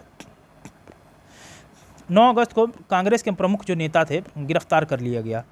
बिहार में राजेंद्र प्रसाद के गिरफ्तार कर बांकीपुर जेल भेज दिया गया। दोस्तों 9 अगस्त को कांग्रेस के प्रमुख नेताओं को क्या किया गया, गिरफ्तार कर लिया गया और बिहार में राजेंद्र प्रसाद को गिरफ्तार कर बांकीपुर जेल भेज दिया गया। ठीक है, तो 9 अगस्त को यह दिन याद रहेगा। 9 अगस्त को कांग्रेस के जो प्रमुख नेताओं को क्या किया गया, गिरफ्तार कर लिया गया और बिहार में राजेंद्र प्रसाद को क्या हुआ, गिरफ्तार करके बांकीपुर जेल भेज दिया गया। अगले उसी क्रम में बलदेव सहाय, कौन थे, बलदेव सहाय ने अंग्रेजों द्वारा कांग्रेस के प्रमुख नेताओं की गिरफ्तारी के विरोध में महाधिवक्ता के पद से क्या किया, इस्तीफा दे दिया। किसने किया, बलदेव सहाय ने क्या किया, इस्तीफा दे दिया। किसके, महाधिवक्ता के पद से इस्तीफा दे दिया। 11 अगस्त 1942 के उस दिन को क्या हुआ कि बिहार के विद्यार्थियों ने सचिवालय भवन के सामने जुलूस के साथ मुख्य इमारत पर झंडा फहराने का प्रयास किया और इसी तत्कालिक कब किया, 11 अगस्त 1942 को। ठीक है, आज़ादी से 4 दिन पहले, याद वैसे रखिएगा। ठीक है ना, 11 से आज़ादी से 4 दिन पहले। ठीक है ना, 15 अगस्त को आज़ाद होते हैं हम लोग, इंडिपेंडेंस डे मनाते हैं, और उससे 4 दिन पहले 11 अगस्त 1942 को बिहार के विद्यार्थियों ने क्या किया, सचिवालय भवन के सामने जुलूस के साथ साथ मुख्यतः इमारत पर क्या किया, झंडा फहराने का क्या किया, प्रयास किया। और उसके क्या हुआ, तत्कालीन प्रभाव में क्या हुआ, तत्कालीन प्रभाव में जिला अधिकारी कौन थे, WG आर्चर के आदेश पर पुलिस ने गोलियां चलाई। 7 छात्र गोलीकांड में शहीद हो गए तथा उनके अनेक छात्र गंभीर रूप से घायल हुए। दोस्तों ये एक तरीके से क्या कहते हैं, जब ये लोग क्या कर रहे थे, सचिवालय भवन पे क्या कर रहे थे, भारतीय फ्लैग को क्या कर रहे थे, फहरा रहे थे। उसी समय क्या हुआ, मुख्य इमारत पे क्या हुआ, झंडा फहरा रहे थे। तो जो जिला अधिकारी का नाम याद रखिएगा, ये पूछ सकता है कि किस जिला अधिकारी के निर्देशन में पटना में जो सचिवालय पे झंडा फहरा रहे थे विद्यार्थी, ये पूछ सकता है ऐसा सवाल, मतलब डिज़ाइन हो जाएगा इसी तरीके से। तो उसमें जो जिला अधिकारी थे वो कौन थे, तो वो कौन थे, WG हंटर थे। दोस्तों ये WG आर्चर थे, हंटर नहीं थे। कौन थे, WG आर्चर। ठीक है ना, कौन थे, WG आर्चर। ठीक है, उनके आदेश पर पुलिस ने गोलियां चलाई। 7 छात्र गोली कांड में शहीद हो गए। ठीक है ना, 7 जो छात्र कौन थे, 7 जो क्या कहते हैं स्टूडेंट्स थे, वो क्या हुए, वो क्या कहते हैं शहीद हो गए उनकी गोली कांड में। ठीक है ना, याद रखिएगा। और कई छात्र हो गए, कई रूप से गंभीर हो गए। उसी क्या कहते हैं रूप में अगर देखा जाए कि कौन कौन जो है आपका उस गोली कांड में शहीद हुआ, इनके नाम पूछा जा सकता है दोस्तों। वो कौन है, उमाकांत सिन्हा है, रामानंद सिंह है, सतीश प्रसाद झा है, राजेंद्र सिंह है, राम गोविंद सिंह है, देवीपद चौधरी हैं और जगपति कुमार थे। इस गोलीकांड में क्या हो गए थे, शहीद हो गए थे। दोस्तों इनसे सवाल आ सकता है, ये बहुत प्रोमिनेंट है। 2-4 बार सुनेंगे, एक बार नहीं नाम याद होगा, 2-4 बार सुनेंगे तो जरूर याद हो जाएगा। उमाकांत सिन्हा, रामानंद सिंह, सतीश चंद्र प्रसाद झा, राजेंद्र सिंह, राम गोविंद सिंह, देवीपद चौधरी और एवं जगपति कुमार क्या हुआ, गोलीकांड में क्या हो गए, शहीद हो गए। दोस्तों ये याद रखिएगा। स्वतंत्रता प्राप्ति के बाद सचिवालय के सामने 7 शहीद स्मारक स्थापित किया गया। स्वतंत्रता के बाद क्या हुआ, सचिवालय के सामने 7 शहीद स्मारक स्थापित किया गया।